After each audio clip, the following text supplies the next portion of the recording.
በስመ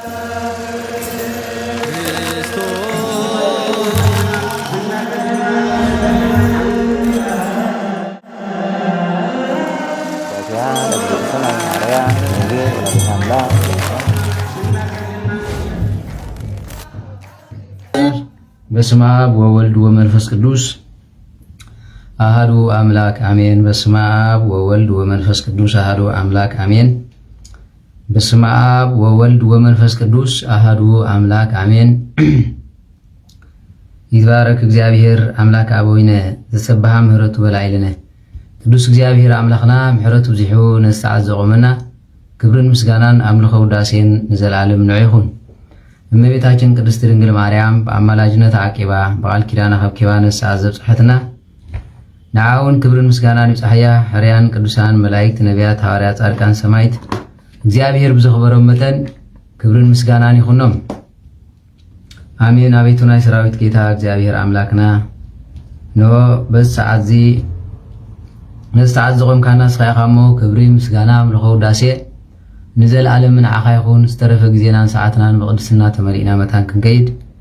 በዚ ዕለት እዚ ንሃዋርያት ኣብ ፀርሃ ጽዮን ጸጋ መንፈስ ቅዱስካ ከም ሰደድካ ንዓና ድማ ጸጋ መንፈስ ቅዱስካ ሰደድ ርህርተልና ቁራሪተ መዓት ሰኣሊተ ምሕረት ቅድስት ድንግል ማርያም ኣዴና ኣብ ፀርሃ ጽዮን ኣብ ማእከል ቅዱሳን እንሆ ሃዋርያት ተረኺብኪ ምንጭ በረኸት ከም ዝኾንኪ ንዓና ድማ ኣብ መንጎና ተረኺብኪ ባርኽናን ቅድስናን ንቅድስቲ ኤልሳቤጥ ነባህር ያቆስ ንቅዱስ ኤፍሬም ከም ዝባረኽኪ ድማ ንዓና በረኸት ረድኤት ክሕድርልና ሓለዋ ቅዱሳን መላእክቲ ተራድኣነት ኩሎም ጻድቃን ምስ ኩላትና ህዝበ ክርስቲያን ይኹን። አቡነ ዘበሰማያት ይትቀደስ ስምከ ትምጻእ መንግሥትከ ወይኩን ፈቃድከ በከመ በሰማይ ከማሁ በምድር ሲሳየነ ዘለጥና ሀበኒ ሄድግ ለነ አበሳነ ወጀጋየነ ከመ ንሕነኒ ሄድግ ለዘአብሰ ለነ ኢታብአነ እግዚኦ ውስተ መልሱት አላ አድኅነነ ወባልሐነ ኩሎ እኩይ እስመ ዚአከ ይእቲ መንግሥት ኃይሎ ስብሐት ለዓለም ወለዓለም አሜን። በሰላም ቅዱስ ገብርኤል መልአክ ወእግዝእትየ ማርያም ሰላም ለኪ ድንግል በሕሊናኪ ወድንግል በሥጋኪ እመ እግዚአብሔር ጸባኦት ሰላም ለኪ ብሩክት አንቲ እምአንስት ወብሩክ ፍሬ ከርሥኪ ተፈሥሒ ፍስሕት ምልዕተ ጸጋ እግዚአብሔር ምስለኪ ሰአሊ ወጸልዪ ምህረት እንቲአነ ሀበ ፍቁር ወልድኪ ኢየሱስ ክርስቶስ ከመ ይስረይ ለነ ኃጣውኢነ ተማኅፀነ ብኪ ተማፀነ በኪዳንኪ አሜን። ሀራይ ናይ ክርስቶስ ቤተሰብ አፍቀርቲ ቅድስት ድንግል ማርያም አዴና ኣብ መሰረት ነቢያት ሐዋርያት ታነጽኩም ደቂ ዓዶም ንቅዱሳን ኣዒንተ እግዚአብሔር ኣቦታተይ ካህናት ናይ ምስጢር ተላእኽቲ ኣሕዋተይ ዲያቆናት በ40 ብ80 ውልድነት እግዚአብሔር ተቐቢልኩም ተስፋ መንግሥተ ሰማያት ጽበዩ ብምልኡኹም ህዝበ ክርስቲያን ፍጹም ሰላም እግዚአብሔር ምስ ኩላትኩም ይኹን። ከመይ ሓዲርኩም ከመይ ኣርፊድኩም ከመይ ውዒልኩም ከመይ ኣምሲኹም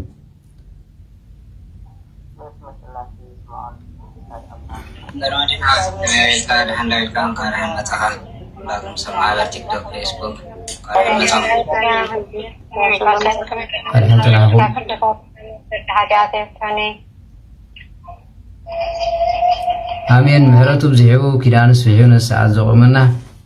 እግዚአብሔር አምላኽና ክብርን ምስጋናን አምልኾ ውዳሴን ዘላለም ንዑ ይኹኖ። እንኳዕ ድማ ናብ በዓል ጰራቅሊጦስ መንፈስ ቅዱስ ኣብፅሐና ኣብፅሐኩም ርሑስ ኣውደ ዓመት ንኹላትኩም ሰኣሉ ኩሉ ሰብ ዝፈዘዘ ኮይኑ ስምዓን ዘሎ ሎማዓንቲ ኮነ ሃዋርያት ሓጎስን ደስታን ሰኺሮም ስጋብ ዝበሃል ተሓጎስሉ እዩ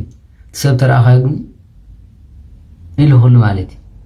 ታንዕ ባሎም ትፍሽኽሽኸሉ ኣታ እንኳዕ ሓጎሰኩም እንኳዕ ኣብፅሐኩም ዋ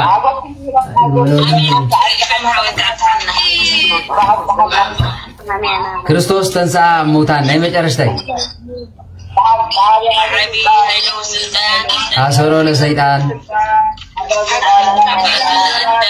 ሰላም ኮነ።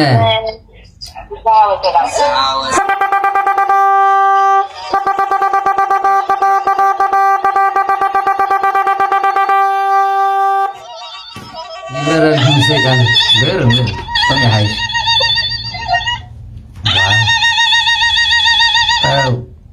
ይበልዕል ኢልና ኢና ብቻ ብዝኾነ እግዚአብሔር አምላኽ ምስ ኩላትኩም ይኹን። ብምሕረቱ ይጠምተና መድኃኔ ዓለም ክርስቶስ ማለት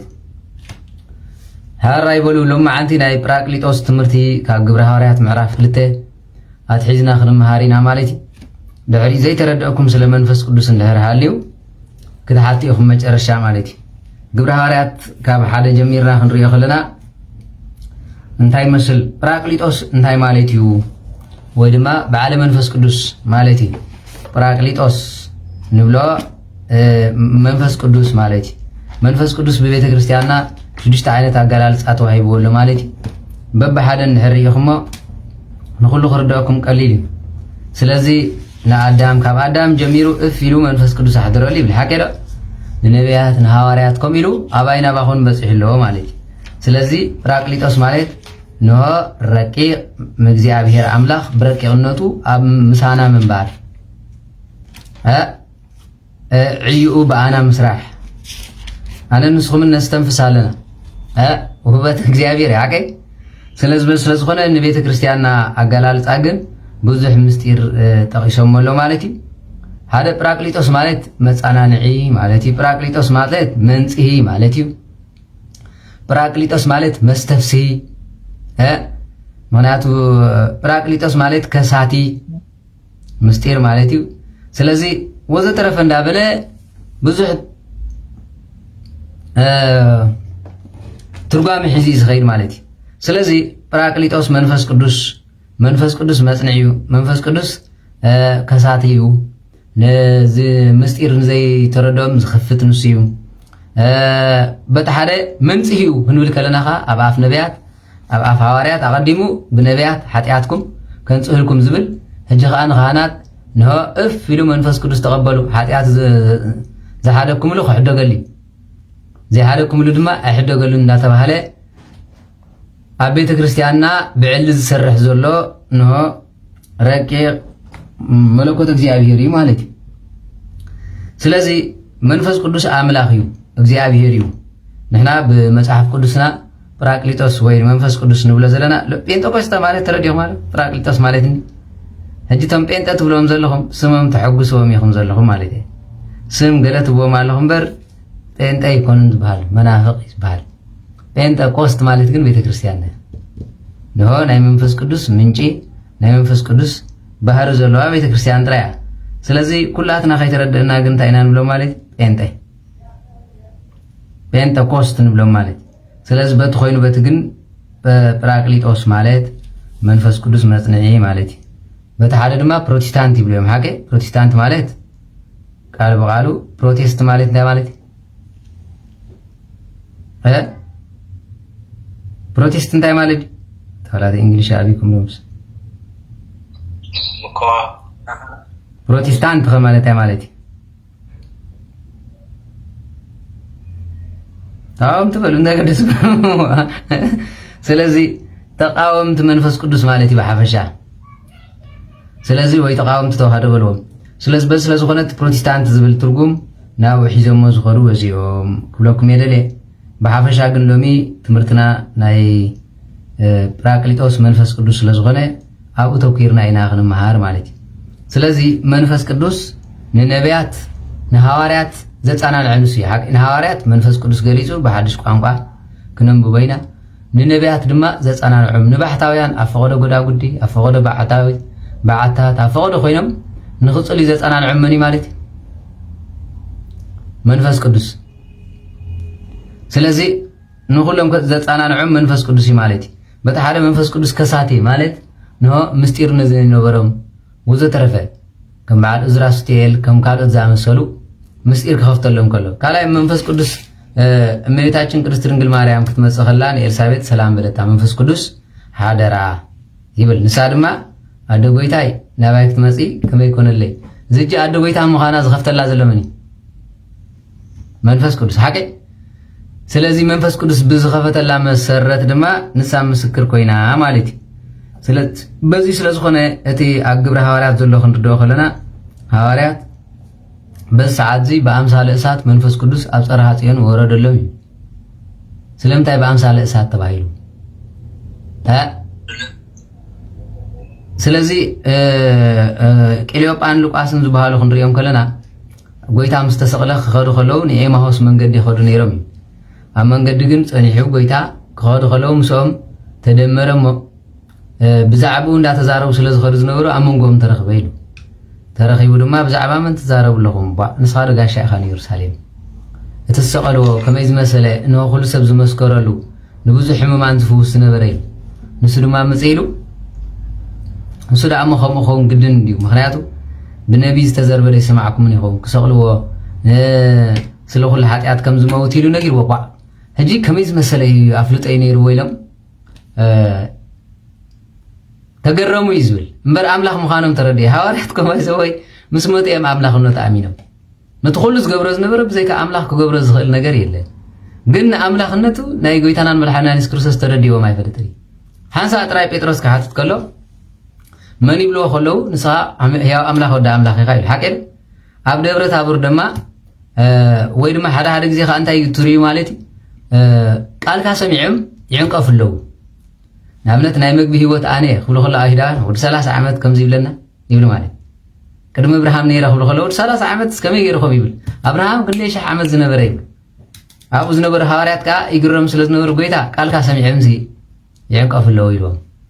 ምኽትከድደ ዲኹም ንስኻ ናይ ዘለኣለም እኖ መግቢ ወይ ቃል ሂወት ኣለካ ናበይ ክንከይድካ ባኻ ይብል መንፈስ ቅዱስ ኢዳ ከምኡ ዘዛርቦም ነይሩ ብልቦም ኣይኮኑን ማለት ብኣፍልጦ ግን እግዚኣብሔር ሕያው ኣምላኽ ወዲ ኣምላኽ ምዃኑ ተረዲዮም ኣይኮኑን ንብሩ ነይሩ ምስ ሞተ ግን ክትሪእዎ ከለኹም ኣብ ግብሪ ሃዋርያት ምዕራፍ 1 መጀመርያ ንሶም ሃዲሞም እዮም ከይዶም ሃዲሞም ምስ ከዱ ኖ መፂኡ ሰላም ንዓኻትኩም ይኹን ክብሎም እንከሎ ሙሉእ ኣምላኽነቱ ምዃኑ ትሰብኮ ዝነበረ ተረዲዎም ክመፅእ ከሎ እጅ ጎይታ እንታይ ኢሉ ማለት ምትሃት መሲሎም ፈርሒ ዝብል ምክንያቱ ንዑ ተመሲሉ ይመፀካ እዩ ገለ ከምዚ ናይ ሕጂ ምሻሎ ከምዝኾነካ እዩ ቀሺ ተመሲሉ ዝመፅእ ሰይጣን ዝብል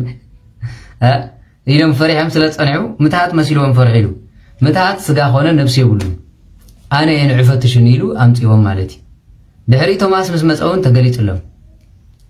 በዚ መሰረት ነቲ ዝነበረ ይኸብዶም ነይሩ ኣብ ግብሪ ሃዋርያት ምዕራፍ 1 ግን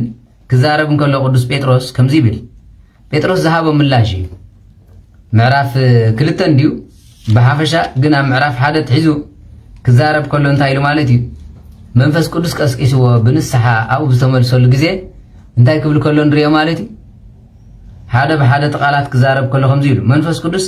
ከም ዝልእ ከሎም ዝተዋሃበ ተስፋ ኣለዎ ማለት ኣብ ምዕራፍ 1 ቀፂሉ ግን ቶም ኮመንት ገለ ተዓፅቡ ዘለኹም ግደፍ እንደው መቸም ኤርትራዊ ንእሽተ ስልጣን ተረኺቡ ሸጋሪ ሓቀድ ስኢልኩም ንኢሳያስ ትቃወሙ ኣለኹም እምበሪ ስልጣን እንተተረኺቡ ንስኹም እውን ኣይተንብሩናን ንእሽተ ሽጉጥ ተሂብካ ይበል እዩ ዘዋጣጠልካ ኤርትራውን ትግራዋይ እንተኮይኑ ወይ በስመ አብ ወወልድ ወመንፈስ ቅዱስ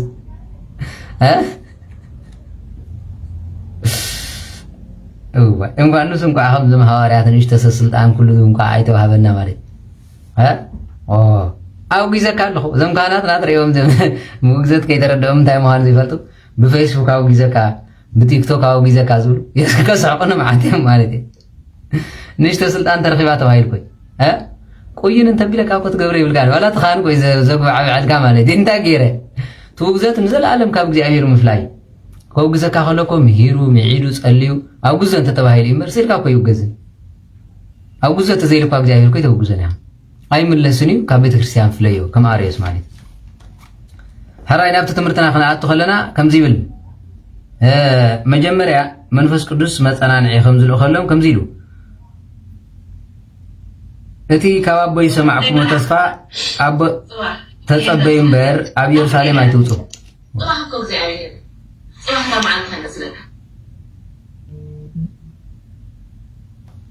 እንታይ ዝኾነ መኛ ከደምፅኹም ላልምስ ከመይ ዮሃንስ ብማይ የጥምቕ ንስኻትኩም ግና ድሕሪ ቁሩብ መዓልታት ብመንፈስ ቅዱስ ክተጥምቑ ኢኹም ኢሉ ተስፋ ሂቦም ነበረ ማለት ቀፂሉ ኣብ ሓደ ምስ ተኣከቡ ከዓ ጎይታ ኣብዚ ግዜ እዚ ድኻ ንእስራኤል መሊስካ መንግስቲ እተቑመላ እናበሉ ሓተትዎ ኢሉ ጎይታናን መድሓኒና ኢየሱስ ክርስቶስ ነቲ ኣቦ ብስልጣኑ ዝመደቦ ዘመንን እዋንን ክትፈልጡ ኣይተዋህበኩምን እግዚኣብሔር መዓስ ከም ትመፅእ መዓስ ከም ትብል ዝፈልጠልካ ነገር የለን ንሱ ተዘይገፊትልካ ማለት መንፈስ ቅዱስ ናባኻትኩም ምስ ዝወርድ ግና ሓይሊ ክትቅበሉ ኢኹም ሓደ ሓይሊ ዝበሃል ዘሎ ሓይሊ ፍልጦ حيل زبهال زلو حيل مفواس كلنا مقبار سلطان عبيدكم كوهابكم يبل قتلوا أبي يرسالم إنه حيل كوهابكم كتقبليهم أبي يرسالم أب كل يهودان أب سماريان كساوسن مدرغا مسخا خري كتكون يخم بلوم أزي مس بلوم دما النار أيون سمع عرقه أب عندهم دما كاب عندهم دما صورت دمنا صوروا أبزي خرداكم زلو نزيابير أملاك يصوروا دمبر زحابو أمني زحابو دمقل لا يبلن أبزي خرداكم زلو مات حسابو اللي تقول بامي تقبرنا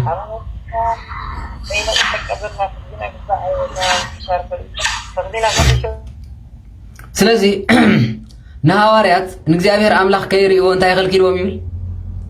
انتا يخل كيلو ميبل دمنا نملايك غيري وانتا يخل كيلو ميبل دمنا سلازي نزيابير أملاك زحبا زخول وزترف يكونن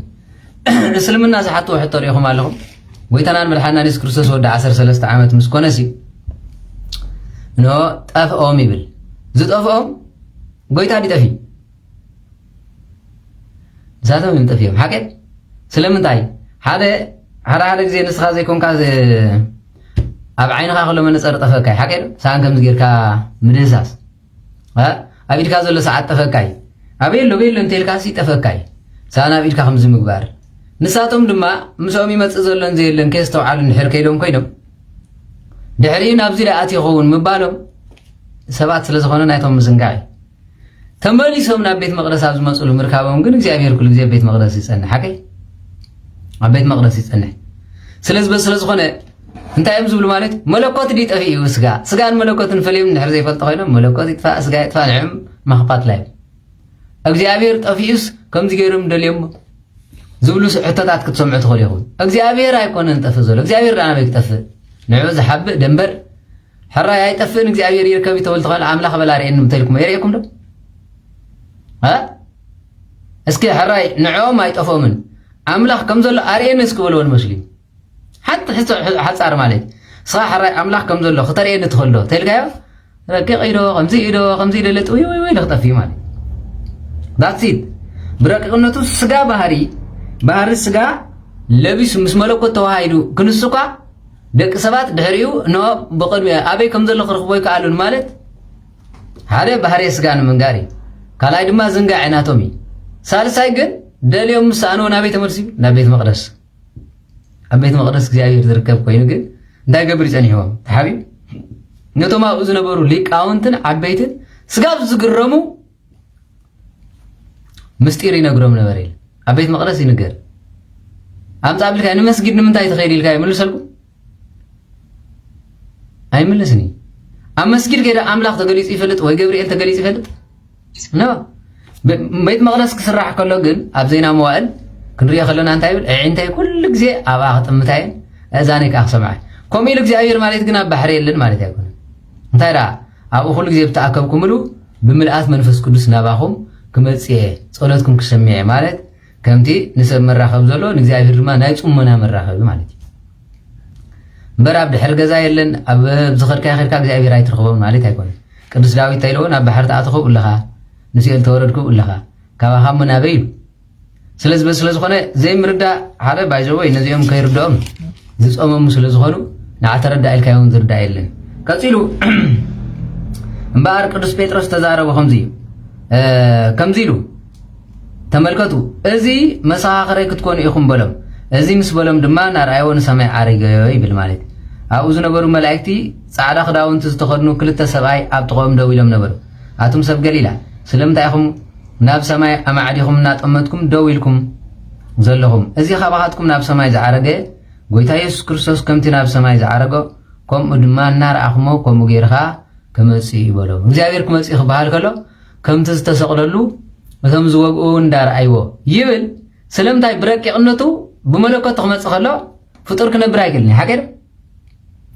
ሙሴ እንታይ ኢልዎ ነይሩ ንሆ ድምፅኻ ሰሚዐ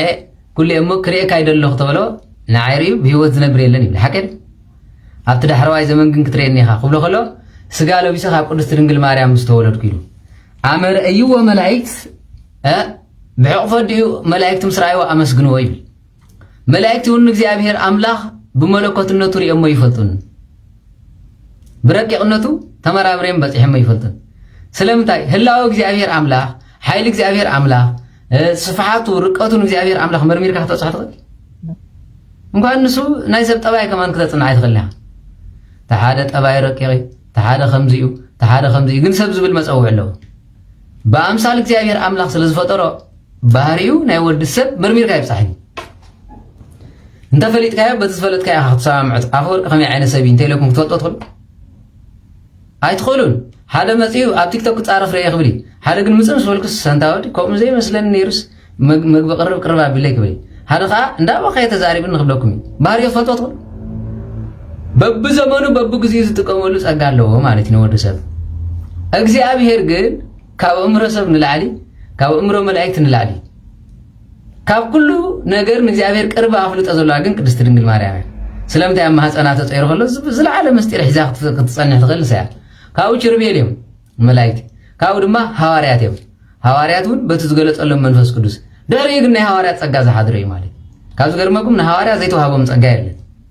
ንቅዱሳን ግን ንናቶም ፀጋ ይትዋሃብ ንኣብነት ብኢድካ ዝፈወስካዮ ቁስል እንተልይዎ ከምዚ ዓይነት ጌርካ ፈውሱ ክበሃል ይኽእል ንሃዋርያት ግን እንታይ ኢልዎ ኪድሞ ብስመ አብ ወልድ መንፈስ ቅዱስ እንዳጥመቕኩም ደቂ መዛሙርቲ ዘይሃቦም ፀጋ የለን ምውታናት አንሱ ሕመም ፈውሱ ድውያን አንጽሁ ዝለመንኩም ዘበለ ድማ ኩሉ ኾነልኩም እዩ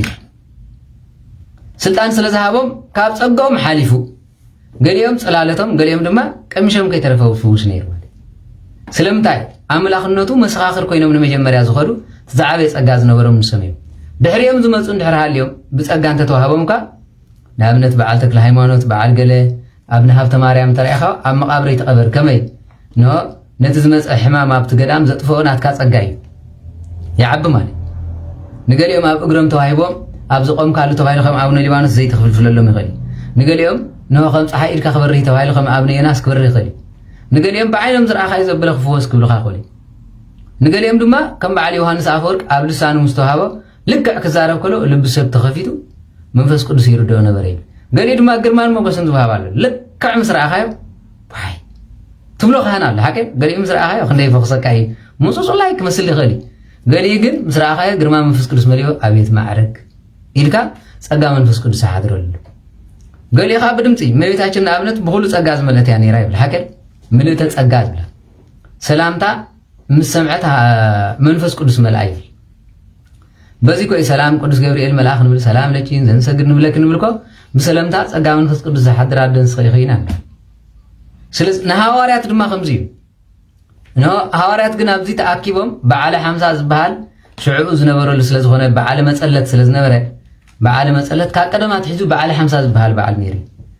እዚ በዓለ 50 ዝበሃል ዘሎ እስራኤላውያን በዓለ እሸት ኢሎም ይፅውዑ ወይ ማለት በዓለ ሸዊት ሓደ በዚ ወቅቲ እዚ ኣብ እስራኤል ክትሪእዎ ከለኹም ክረምቲ ሓሊፉ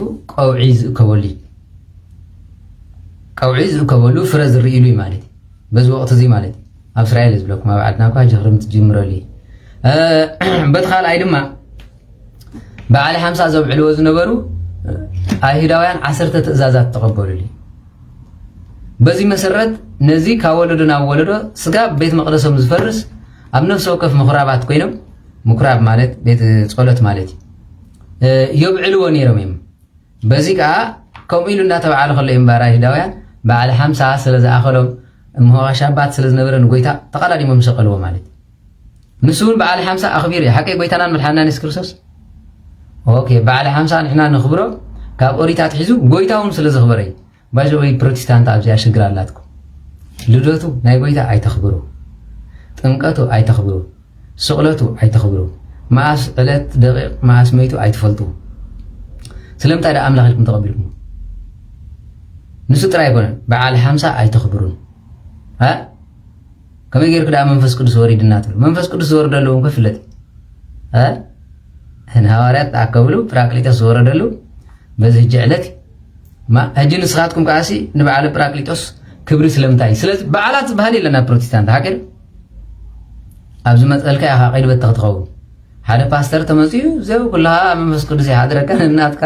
እምቢዕ ዝብል ማለት ሓደ ሻራባራ ይብል ሓደ ዋራራራ ይብል ማሰ سمع عنده أما ملائكة كوب سماك كتصلي خلوا بحنت قالهم زقدسي يقول دايما قدوس እግዚአብሔር ጸባዖት ሙሉእ ሰማያት መምድር ኢሎም يصلي نبر ابزي مصحف قدس ترخوي ابروتستانت ግንናት ቃጸሎት ዘሎም ሰዓትኻ ማለት እዚህ ናይ እግዚአብሔር ደው ናይ ሰይጣን መርምሩ አነ እንጂ ጸርፊ ብለይና አሁን ዋላ ከምዚ ብለይ ከምቲ ሙስሊም ዝወቀስኩሞ ንፕሮቴስታንት ድማ ክትርድዎ እንደለኩም አለና እዛ ሁሉ ዓለም ካለይ ትረፍኮ አጋንንት እኮ በዓል አለው ዋላ ህዝባው በዓል መዓልትና ጽነት ዝበሃል አለው ፓብሊክ ማለት ዋላ ናይ ጣዖት በዓሉን ተሃሊኮ አለው ወላ ሙስሊሙን በዓል አለውም እኮ ዒላላ ለሐደም ዒድ ገለመለና ተባለለውም ባይዘው ፕሮቴስታንት ከመይት መሰለ ፍጥረት ዘለኩም ማለት ፈጣሪያውም ዘይተውዕልሉ ሰንበት አይተኽብሩ ሶኔ አይተኽብሩ ሶሉስ አይተኽብሩ ሞድማ እዚህ ዝገበረሉ እግዚአብሔር ኢልኩም ዘይተኽብሩ ተኸንኩም ናብ አምላኽ ተአምንለኩም ኢልኩም ተአምኑ ማስተ አሉ ናይ መንፈስ ቅዱስ ዝኽበር ንሕር ተባይል ሓደ ፓስተር ይመጽእ ራሲ ይብሎም ምስኩር ዝተቀላቢጠም ነው ወንት ያዘ ጆክ ያዘ ስለዚህ በስ ስለዝኾነ እንታይ ዳ ተኽብሩለኩም ማለት እስኪ ሕሰቡ መኸምሰብ ሕሰቡ ማለት ካቶሊካዊት ቤተክርስቲያን እኮ ተኽብርያ እቲ ሽግር ዘሎ ቅርብ ምስ በልካ ኣብቲ ናይ ጎይታ ኩላትና ንባሲና ኮይኑ ተሪፉ ግን ከም ጎይታ እግዚአብሔር አምላኽ ተቀበልዎ እንድሕር ኮይንኩም እሲ ሐዋርያት በዓል 50 መመጽኦም ይኽብርዎ ከም ዝነበሩ ብርሃን ዓለም ቅዱስ ጳውሎስ ነው ይኸይድ ከም ዝነበረ ይነግሪ ኣብዚ ድማ በዓብዩ እንታይ ይብል ማለት ኣብ ግብረ ሐዋርያት ምዕራፍ 1 ብድሕሪ እዚ ሐዋርያት ኣብ ደብረ ዘይቲ ናብ ኢየሩሳሌም ተመልሱ ደብረ ዘይቲ ካብ ኢየሩሳሌም 1 ኪሎ ሜትር ዝርሕቕ ነበረ ካብታ ከተማ ምስኣተው ከዓ ከምቲ ዝተቐመጠላ ዝነበረ ላዕለወይቲ ደርቢ ደየቡ ንሳቶም ከዓ ጴጥሮስ ዮሐንስ ያዕቆብ እንድርያስ ፊልጶስ ቶማስ በርተሎሜዎስ ማቴዎስ ያዕቆብ ወዲ አልፊዮስ ስምዖን ቀናናዊ ይሁዳ ወዲ ያዕቆብ እዚኣቶም ኩሎም ምስ ገሌና ኣንስትን ምስ ማርያም ኣደ ጎይታናን መድሓኒናን ኢየሱስ ክርስቶስን ምስ ኣሕዋቱን ሓቢሮም ጸሎት ከይቋረጹ የዘውትሩ ነበሩ ይብል ኣብቲ ቀትሪ ዘረኣኹም ጽርሐ ጽዮን ዝበሃል ኣብ ይነብሩ ነይሮም በተን መዓልታት እየን ጴጥሮስ ኣብ ማእከሉቶም ህዝቢ ተኣኪቦም ዝነበሩ 120 ዝኣኽሉ ኣሕዋት ደው ኢሉ ከምዚ ዝስዕብ ተዛረበ አቶም ሐዋታይ እቲ መንፈስ ቅዱስ አቀዲሙ በአፍ ዳዊት ዝበለይ መንፈስ ቅዱስ አቀዲሙ በአፍ ዳዊት ዝበለይ ልብ በሉ እግዚአብሔር እቲ ዝብሎ ዝነበረ አምላኽነቱ ስለዝተዛረቦ ምስኡ ከሎ እግዚአብሔር ምዃኑ ዘይተረዳው ጴጥሮስ ሕጂ ግን መንፈስ ቅዱስ ገሊጽ ዝዛረቦ ዘሎ ራይ ምስተውዓል ጀሚሩ ማለት አቀዲሙ በአፍ ዳዊት ዝተዛረቦ ያ አቶም ሐዋታይ እቲ መንፈስ ቅዱስ አቀዲሙ በአፍ ዳዊት ገይሩ ብዛዕባ ነቶም ንጎይታና ኢየሱስ ክርስቶስ ዝሓዝዎ ከለው ዝመርሖም ይሁዳ ዝበለ ጽሑፍ ክፍጸም ይግባእ ኢሉ ኣብ ይሁዳ ዝበጽሐ ፍጹም ኢሉ ወይ ስለዚ ይሁዳ ንዑ ይስቀለኒ ዝብል ትንቢት ኣይኮነን እቲ ትንቢት ክትሪኦ ተደሊኹም መዝሙር 109 ኣሎ ማለት ንስኻ እንታይ ዝብል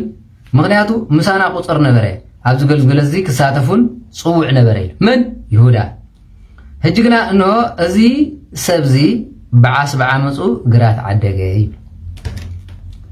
ዓመፀኛ እዩ بعاس بعمصو ማለት ድማ ምትላሉ ሓደ ንሰይጣን አፍ ልቡ ብምኽፋት ጎይታ እንታይ ኢሉ ማለት ነው ቁራስ እንጀራ ምስተቀበለ ድማ በኡን ሰይጣን አተወይሉ ንጹህ ዝኾነ ይቀበል እንዳተባለ ከሎ ጽይል ተቀቢሉ ማለት ተንኮል ሓሲቡ ከሎ ኣብዚ ድማ بعاس بعمصو ግራት ዓደገ ብግንባሩ ተደፊኻ ኣብ ክልተ ተርተርተረ ይሁዳ ተሓኒቑ ድመጽ ተጨዲዱ ይመይቱ مستحانقه كوبدو አው ሆሎ ተጨዲዱ ይመይቱ ብዘለም ዕቱ ድማ ተዘልዚሉ ወፀ እዚ ነገር ዚ ብሁሉ ሰብ ኢየሩሳሌም ተፈልጠ እቲ ግራት ካብ ቋንቋ ኦም አኬል ደማ የሬኩ ነር ሐቂ አኬል ደማ ማለት ግራት ደም ኢሎም ሰመይዎ እዚ ኻ እቲ በመጽሐፍ መዝሙር ዝተጻሐፈ እዩ ባይዘወይ ይሁዳ ዝመተሉ መዓልቲ ሕማ አጋጣሚ ሆይን ጎይታ ዓርክ ይሁዳ ይመይቱ አይገርማኩ 40 መዓልቲ ግን ዕድል ንስሓተው አይቦይ ስሉ ገዝኡ ትዕኖ ኣብ ኣዘር ዝነብርካ ኣይረኸብ ከምኻ ሽመቱ ኻሊኡ ሰዳ ዝብል መዝሙር 109 ክትረኽቦ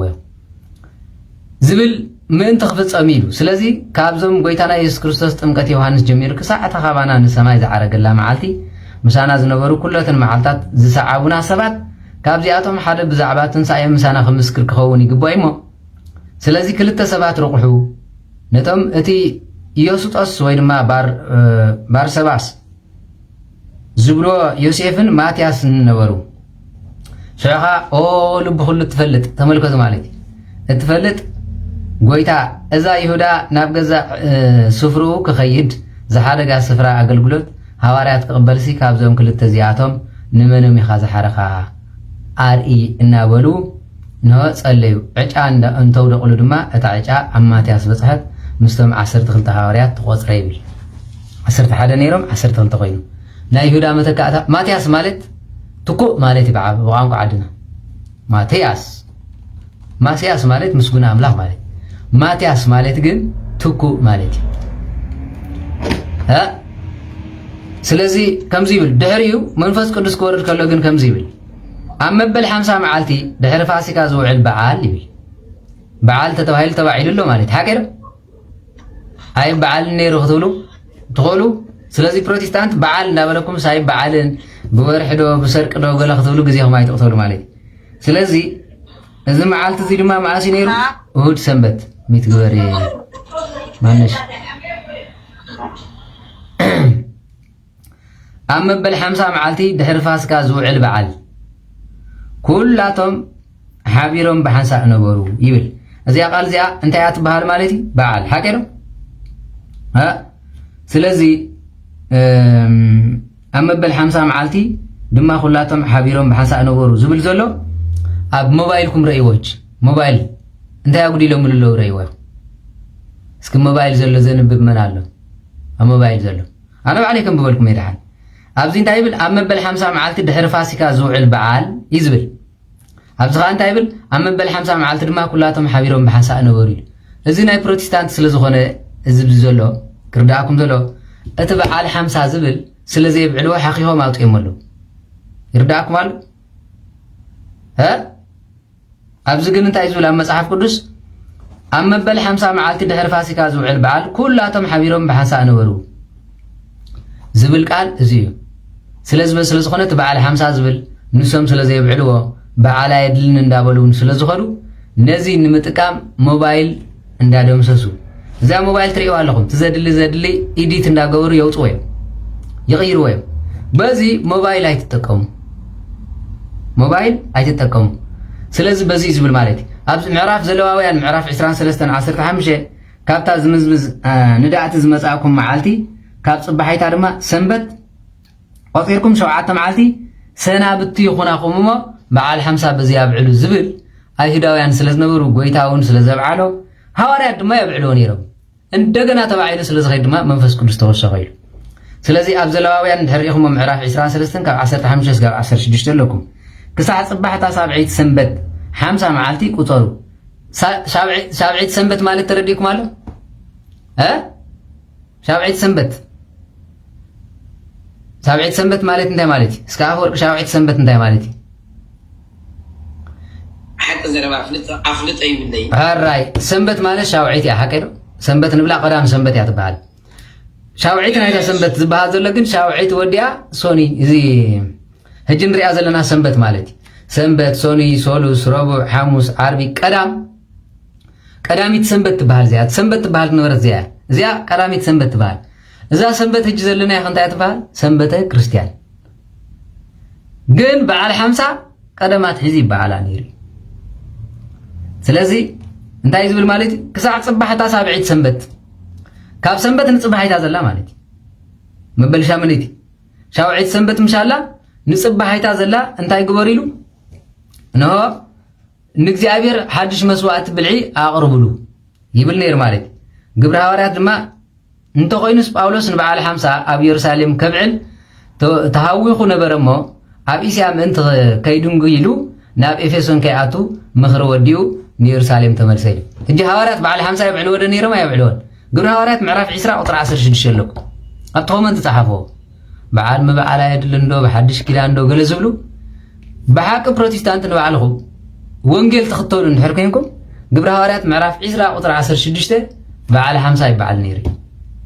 ካብ ቀደማት ሒዙን ይበዓል ነይሩ እሳ ኸታ መዓልቲ ማእስያ ነይራ ወል ጽባሕታ ናይተ ሰንበት እንደገና ድማ ዓብይን ብርቱዕን ደገ ተኸፊቱለይ ኣሎ ተጻረርትኻ ብዙሓት እዮም እሞ ክሳዕ በዓላት 50 ኣብ ኤፌሶን ክጸንሕ የበሎም ኢሉ ቀዳማይ ቆሮንጦስ ምዕራፍ 16 ካብ 8 እስካብ 9 ኣይ በዓል ነይሩ መታን ከይትብሉ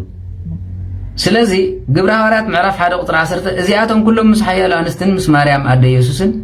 ምስ ኣሕዋትን ኮይኖም ከየብከሩ ሓቢሮም ይጸልዩ ነበሩ። እዚ ንብሎ ዘለና ነዚ እዩ ማለት እዩ።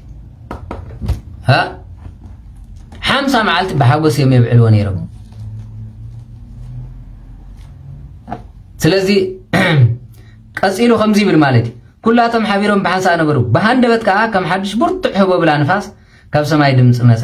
ነታ ተቐሚጦምላ ዝነበሩ ቤት እውን መልኣ ይብል። ካብ ሰማይ እንታይ ዝብል ዘሎ ድምፂ ነጎድጓድ ብርቱዕ ድምፂ ካብ ሰማይ ብብርቱዕ ህቦ ብላ ንፋስን ካብ ሰማይ ድምፂ መፀ ነታ ተቐሚጦምላ ዝነበሩ እውን መልኣ ይብል። ቀፂሉ እንታይ ዝብል ልሳናት ሓዊ ዝመስል ተራእዩ ድማ ተማቃቂሉ ኣብ ልዕሊ ነፍሲ ወከፎም ዓለበ እዩ። ስለምንታይ መንፈስ ቅዱስ ብኣምሳል እሳት ንሃዋርያት ወሪዱሎም? ኣቐዲሙ መንፈስ ቅዱስ ዝመስሎ የለን እሞ ብዝሕረር ብዝመስዋዕቲ ከቕርቡ ከለዉ ንኤልሳዕ ቅሬታ ኤልያስ ኣብ ዘቐረበሉ እሳት ወሪዱ በልዑ ይብል ሓቂ ዶ?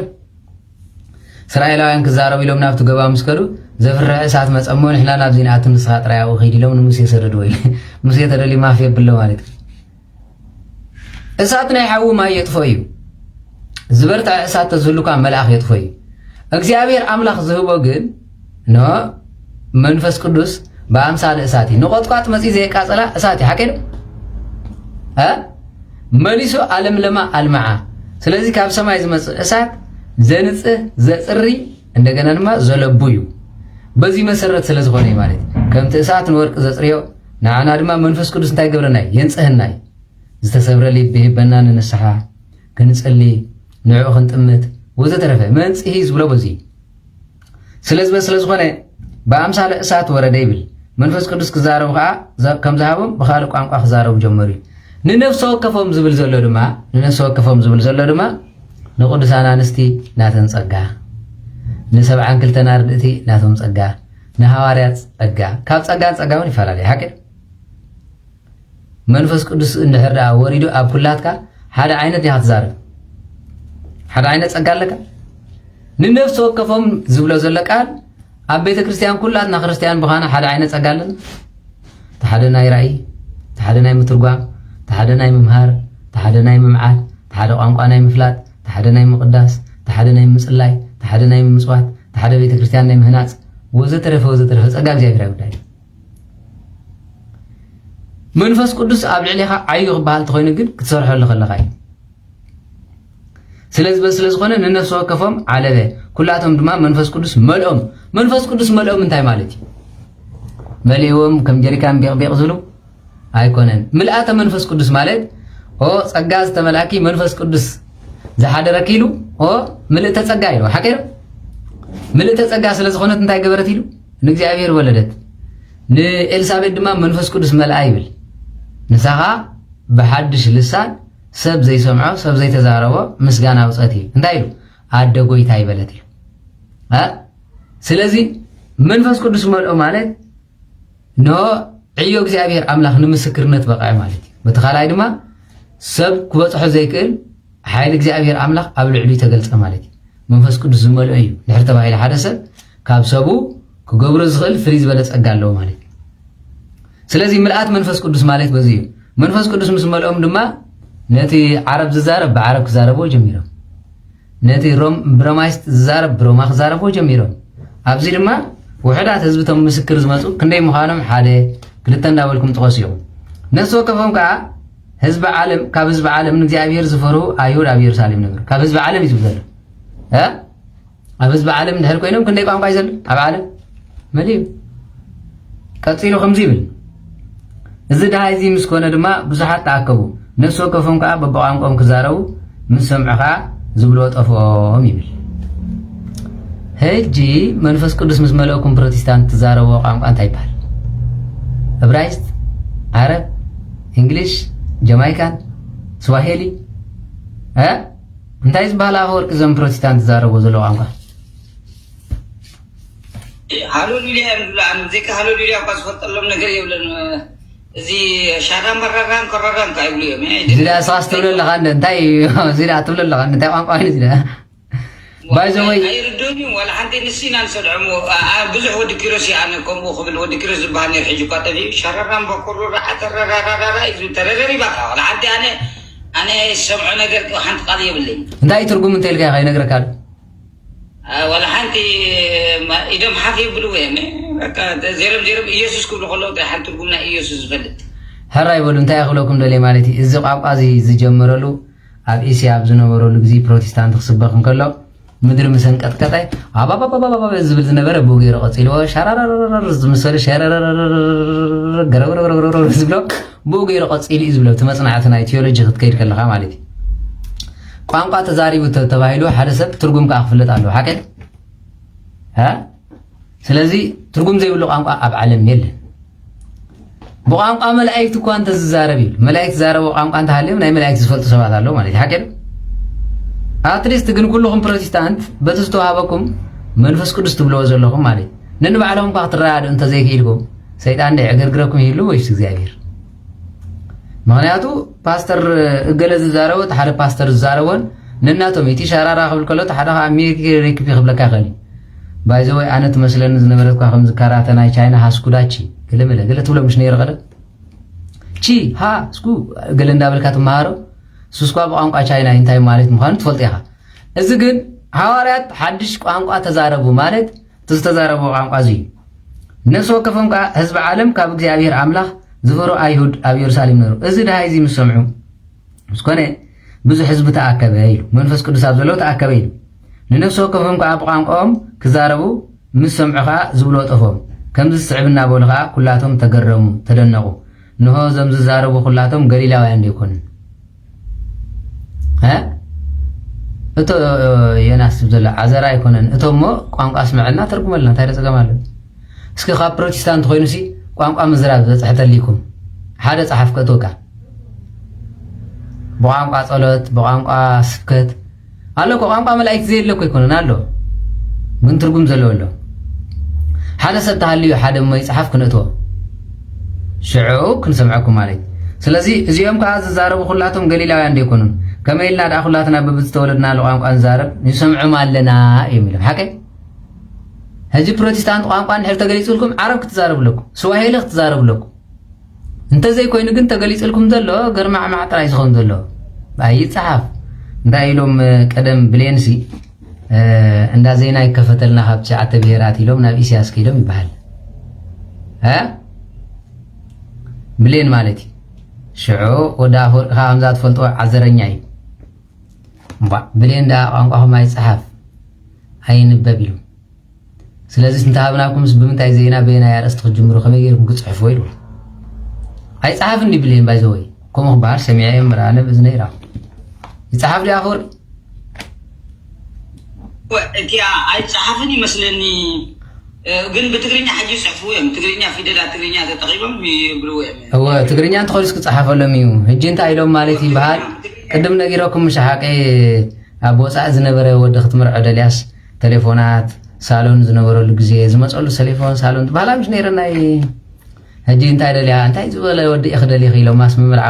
ቴሌፎን ዘለዎ ብፎይ ሳሎን ዘለዎ ኢላ ይበሃል ሓቀ ተርዲኦም ክፈታ ኣፍያ ክፈታ ስጋ ሓንሳብ ክፈታ ኣብዚ ድማ ወዲ ኣፈወርቂ ከምኡ ኢላ ይበሃል ሓቀ ቴሌፎን ዘለዎ ብፎይ ሳሎን ዘለዎ ፊፊ ዝብሎ ለፋምፋም ዝብል ሓቀ ስለዚ በዚ ኢላ ይበሃል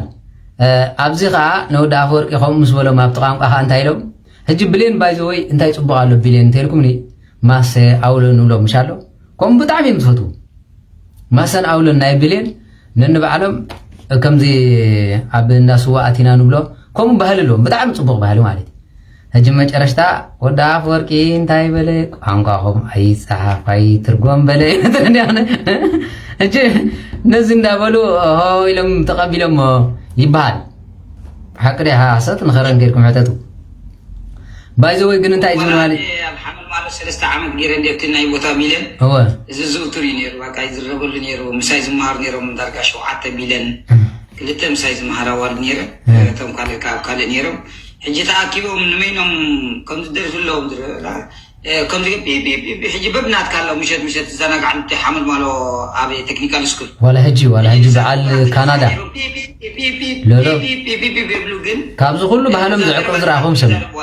يا ولا هجي يا هجي ولا كندا زبوز حبلين ريبله بتاعم بحالهم كابز زعقوا عبد الجوز يوم زراهم ولا كندا قلمله قرب نسم كويهم سمع مني تقرأ رسعوي بعد لا ملباس جميرو سهون بعلتها بعل جنس قال لبيسون تقول تتعاطى على حسانا بحمبرته حسانا قال ان دايو تي نايبوس لذي يكون نمبر بلين ግን ስጋ ብጂ ማለት ካብዝ ገርመኒ ባህሎም ዘይቀየርዮም ኣብዚ ናይ ካናዳ መርዓ ገለ ክትሪእዎ ከለኹም ብሙሉኦም ከምዮም ኩናማ ሕጂ ምስሊነት ይዘለኩም ዘይቃል ዓለም ማለት ኩናማ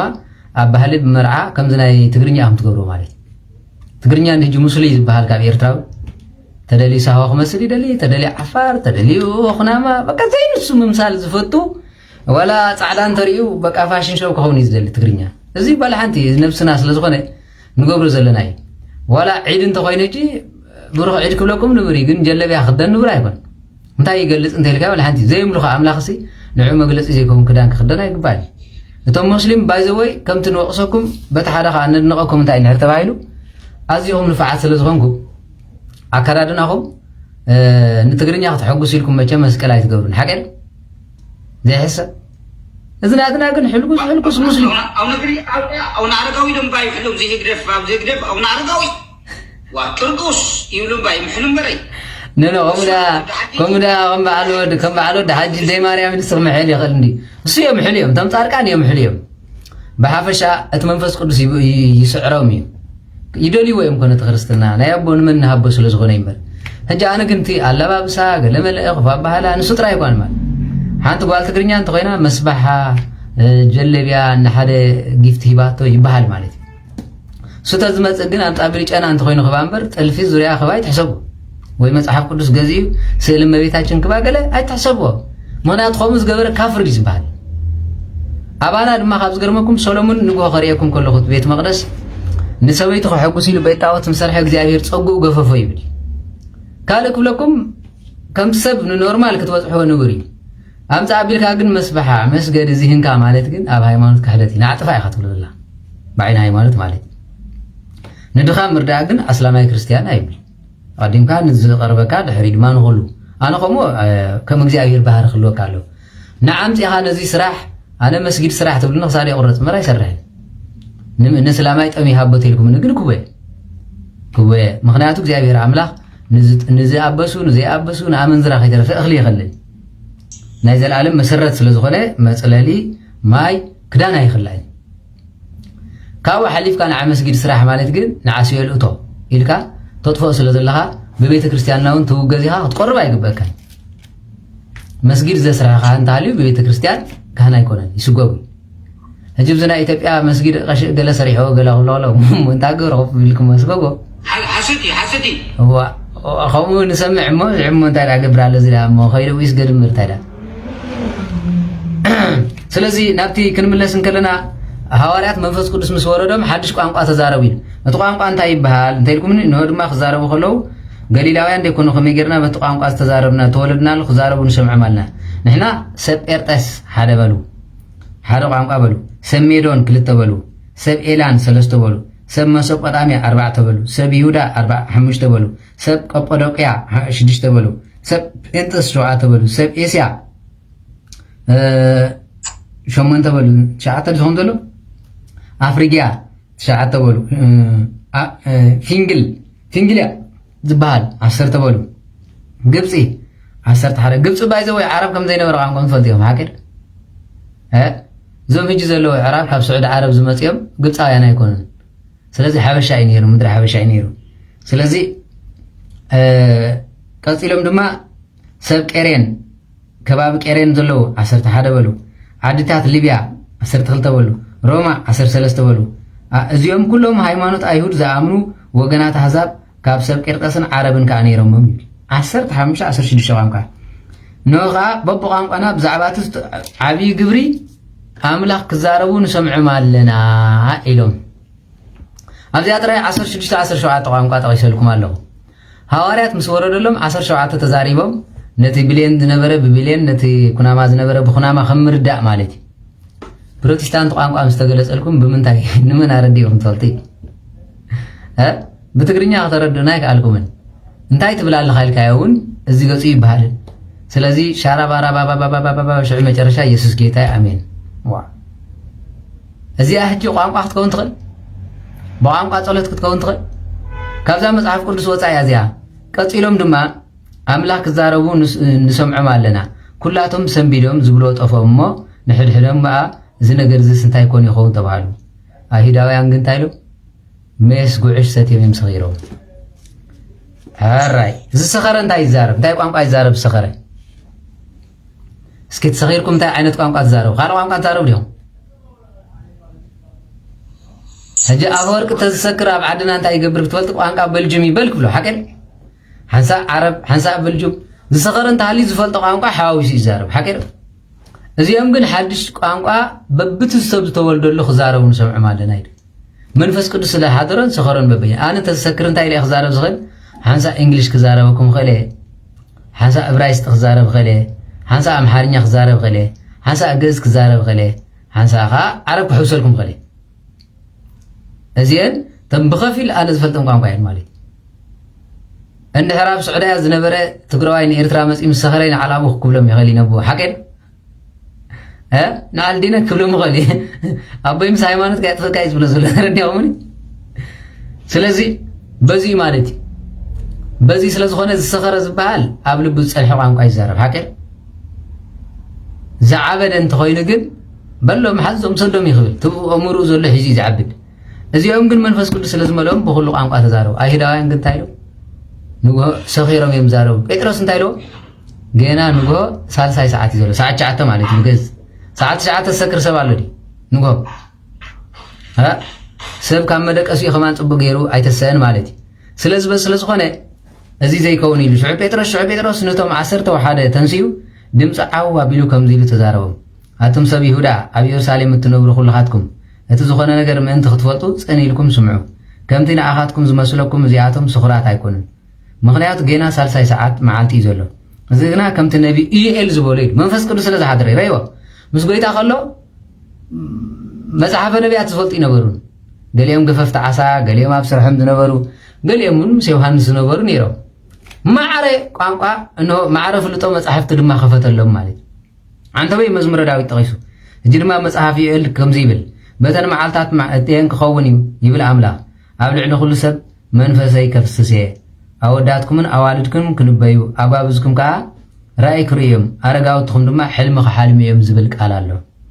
እወ በተን መዓልታት እቲኣተን ሰብኡትን ኣንስትን ኣገልገልተይ መንፈሰይ ከፍስስ እየ ንሳቶም ከዓ ክንበዩ እዮም ይብል ሓቀን ሃራይ ክንበዩ እዮም ኣነ ድማ ኣብ ልዕሊ ኣብ ሰማይ ተኣምራት ኣብ ታሕቲ ምድሪ ከዓ ትእምርቲ ደምን ሓውን ጣቓን ክገብር እየ ትራኽሞ ጣቓ ዝመስል ደመና ዝመስል ድማ ናብኦም መጻ ኢሉ ኣምሳል እሳት ዝመስል ናብኦም ውርድ እታ ትንቢት ተፈጺማ ማለት እዩ እታ ዓባይን ግድትን መዓልትን ጎይታ ከይመፀት ፀሓይ ናብ ጸልማት ወርሒ ድማ ናብ ደም ክትልወጥ እያ እዚ ድማ ጎይታ ዝተሰቕለሉ ተፈጺሙ እዩ ስም እግዚኣብሔር ዝፅውዕ ዘበለ ድማ ኩሉ ክድሕን እዩ ኢሉ ተዛረቡ ኣቶም ሰብ እስራኤል እዚ ቃል እዚ ይስምዑ እዚ በዓልኻትኩም ትፈልጥዎ ኢየሱስ ናዝራዊ በቲ ኣምላኽ ብኡ ኣብ ማእከልኩም ዝገበሮ ሓይልን ተኣምራትን ትእምርትን ኣምላኽ መስከረሉ ዝመስከረሉ ሰብኣይ ነበረ ንእግዚኣብሔር ጎይታናን መድሓኒና ኢየሱስ ክርስቶስ ኣምላኽነቱ ዝመስከረሉ እግዚአብሔር ኣቦይ ሓቀይዶ ዝመስከረሉ እንድሕር ዝብል ኮይኑስ ኣምላኽ ኣይኮነን ዝብልኩም እስላም ነዚ እዮም ዝሓትኩም ሓቀይዶ ሰባት ከም ነቢ እዮም ዝፈልጥዎ ነይሮም እግዚአብሔር ኣምላኽ ዝመስከረሉ ግን ሰብኣይ ነበረ ይብለኩም ሰብ ኮይኑ ኣምላኽነቱ ዝመስከረሉ ብተኣምራቱ ዝመስከረሉ መን ማለት እግዚአብሔር መንፈስ ቅዱስ እግዚአብሔር ኣቦይ ኣበይ መስኪሩሉ በልኒ ኣበይ መስኪሩሉ ኣብ ዮርዳኖስ በአምሳል ርግቢ መንፈስ ቅዱስ ወሪዱ በአምሳል ደመና ድማ እግዚአብሔር አባ ዝፈትዎን ሰመርኩን ቦ ንዕ ስምዖ ዝበለና ንሱ ሓቀን ነዚ ከሓትኩም ከለው ትምልስዎ መልሲ ዝምስክረሉ ሰብኣይ ነበረ ዝብል ዝመስከረሉ መን እግዚአብሔር አባ ንስኸ ኣምላኽ ዲ ኢየሱስ ክርስቶስ እወ እንታይ ዳ መስኪሩሉ ኣምላኽነቱ ብሓድነት ብሰለስትነት ዝምስከረሉ ስለዝነበረ ብስጋ ብኡ ዝሰመርኩ ብመንፈስ ቅዱስ ዝጸናዕኩ በእግዚአብሔር አቦነተይ ንዓለም ዝፈጠርኩ ኢሉ ዝተመስከረለ ቃል ዮሐንስ ድማ በዝኑ ሰምዖ ማለት ካለ ትርጉም ይብሉ ስለዚህ ነዚ ስለዘይርዶም ዝምስክረሉ ሰብኣይ ነይሩ ኢሉ ሰብ እንዲ እንዳይዳ ሰብኣይ ማለት ድማ ወዲ ጥራይ ዝገልጽ ኣይኮነን ሰብኣውነት ዘለዎ ሓጢያት ዘይተበሎ ሓጢያት ዘይተሓወሶ ማለት ሰብ ማለት ኮ ፍጹም